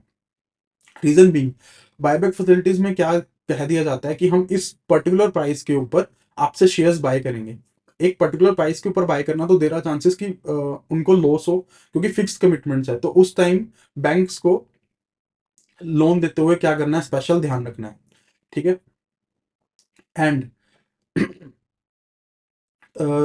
जो इशुअर है, issuers may provide buyback facilities for non-convertible debentures for a specified lock-in period। कि इसके अंदर यह है कि जो नॉन कन्वर्टेबल डिबेंचर्स होते हैं, बेसिकली ऐसे डिबेंचर्स जो आगे जाके इक्विटी में कन्वर्ट नहीं होने वाले हैं। ठीक है। तो अगर उनके उनका क्या होता है, बट लॉक-इन पीरियड होता है। लॉक-इन पीरियड जैसे नॉन कन्वर्टेबल डिबेंचर्स है कि इक्विटी में कन्वर्ट नहीं होंगे, बट उसका लॉक-इन पीरियड है 5 साल की। 5 साल बाद आपको आपके जो प्रिंसिपल है वो वापस कर दिया जाएगा। तो जो इश्यूअर्स हैं वो क्या कर सकते हैं, जिन्होंने नॉन कन्वर्टेबल डिबेंचर इशू किए, वो टाइम से पहले ही उनको बायबैक करने की फैसिलिटीज प्रोवाइड कर सकते हैं कि 5 साल का तो लॉक इन पीरियड है, बट हम आपको 3 साल के अंदर ही पैसे वापस कर रहे हैं। अगर इस तरीके से लोन अगर प्रोवाइड किया जाता है, बैंक्स प्रोवाइड कर सकते हैं, बट उन्हें ये देखना है कि उन्हें ये इंश्योर कराना है कि उन्हें ये कमिटमेंट नहीं देनी है कि वो एक फिक्स प्राइस के ऊपर सिक्योरिटीज को परचेज करेंगे। क्योंकि अगर फिक्स प्राइस आता है तो वहां रिस्क ज्यादा आता है, और हमें रिस्क को क्या करना है, कम से कम करना है। ठीक है। उसके अलावा हमने ये देखना है कि जो वो प्राइजेस हैं वो मार्केट रेट के बेसिस के ऊपर, कमिटमेंट्स के ऊपर प्रॉपरली एडजस्ट हो, और नेट ओन फंड का 25% से वो ज्यादा नहीं होना चाहिए, और जो प्रॉपर जो एक्सपोजर लिमिट्स हमने पढ़ी, जो हमने फैसिलिटीज प्रोवाइड करी है, वो उस लिमिट्स के अंदर ही होनी चाहिए। सो this was all about the exposure norms. इसको हम क्या करते हैं, क्विकली थोड़ा रिवाइज कर लेते हैं कि हमने आज क्या क्या पढ़ा। ठीक है। सबसे पहले हमने कुछ गाइडेंस एक्सपोजर्स, क्रेडिट एक्सपोजर की कुछ गाइडलाइंस पढ़ी। उसके अंदर हमने सबसे पहले 15% और 40% वाली लिमिट्स पढ़ी। 15% किस केस में, सिंगल बोर्स के केस में। ग्रुप बोरोस के केस में हमने क्या लिमिट पढ़ी, 40% की। क्यूसीसीपीस को डिस्कस करा। एंड इंफ्रास्ट्रक्चर प्रोजेक्ट के केस में 5% की जो एडिशनल लिमिट दी जाती है, हमने उसको डिस्कस करा। फिर एनबीएफसी को डिस्कस करा। उसके बाद आए हम एग्जाम्पशंस पे, कि जब हम 15% और 40% वाली लिमिट काउंट कर रहे हैं, उनपे कौन कौन सी एग्जाम्पशंस है जो नहीं लगने वाली है। ओके।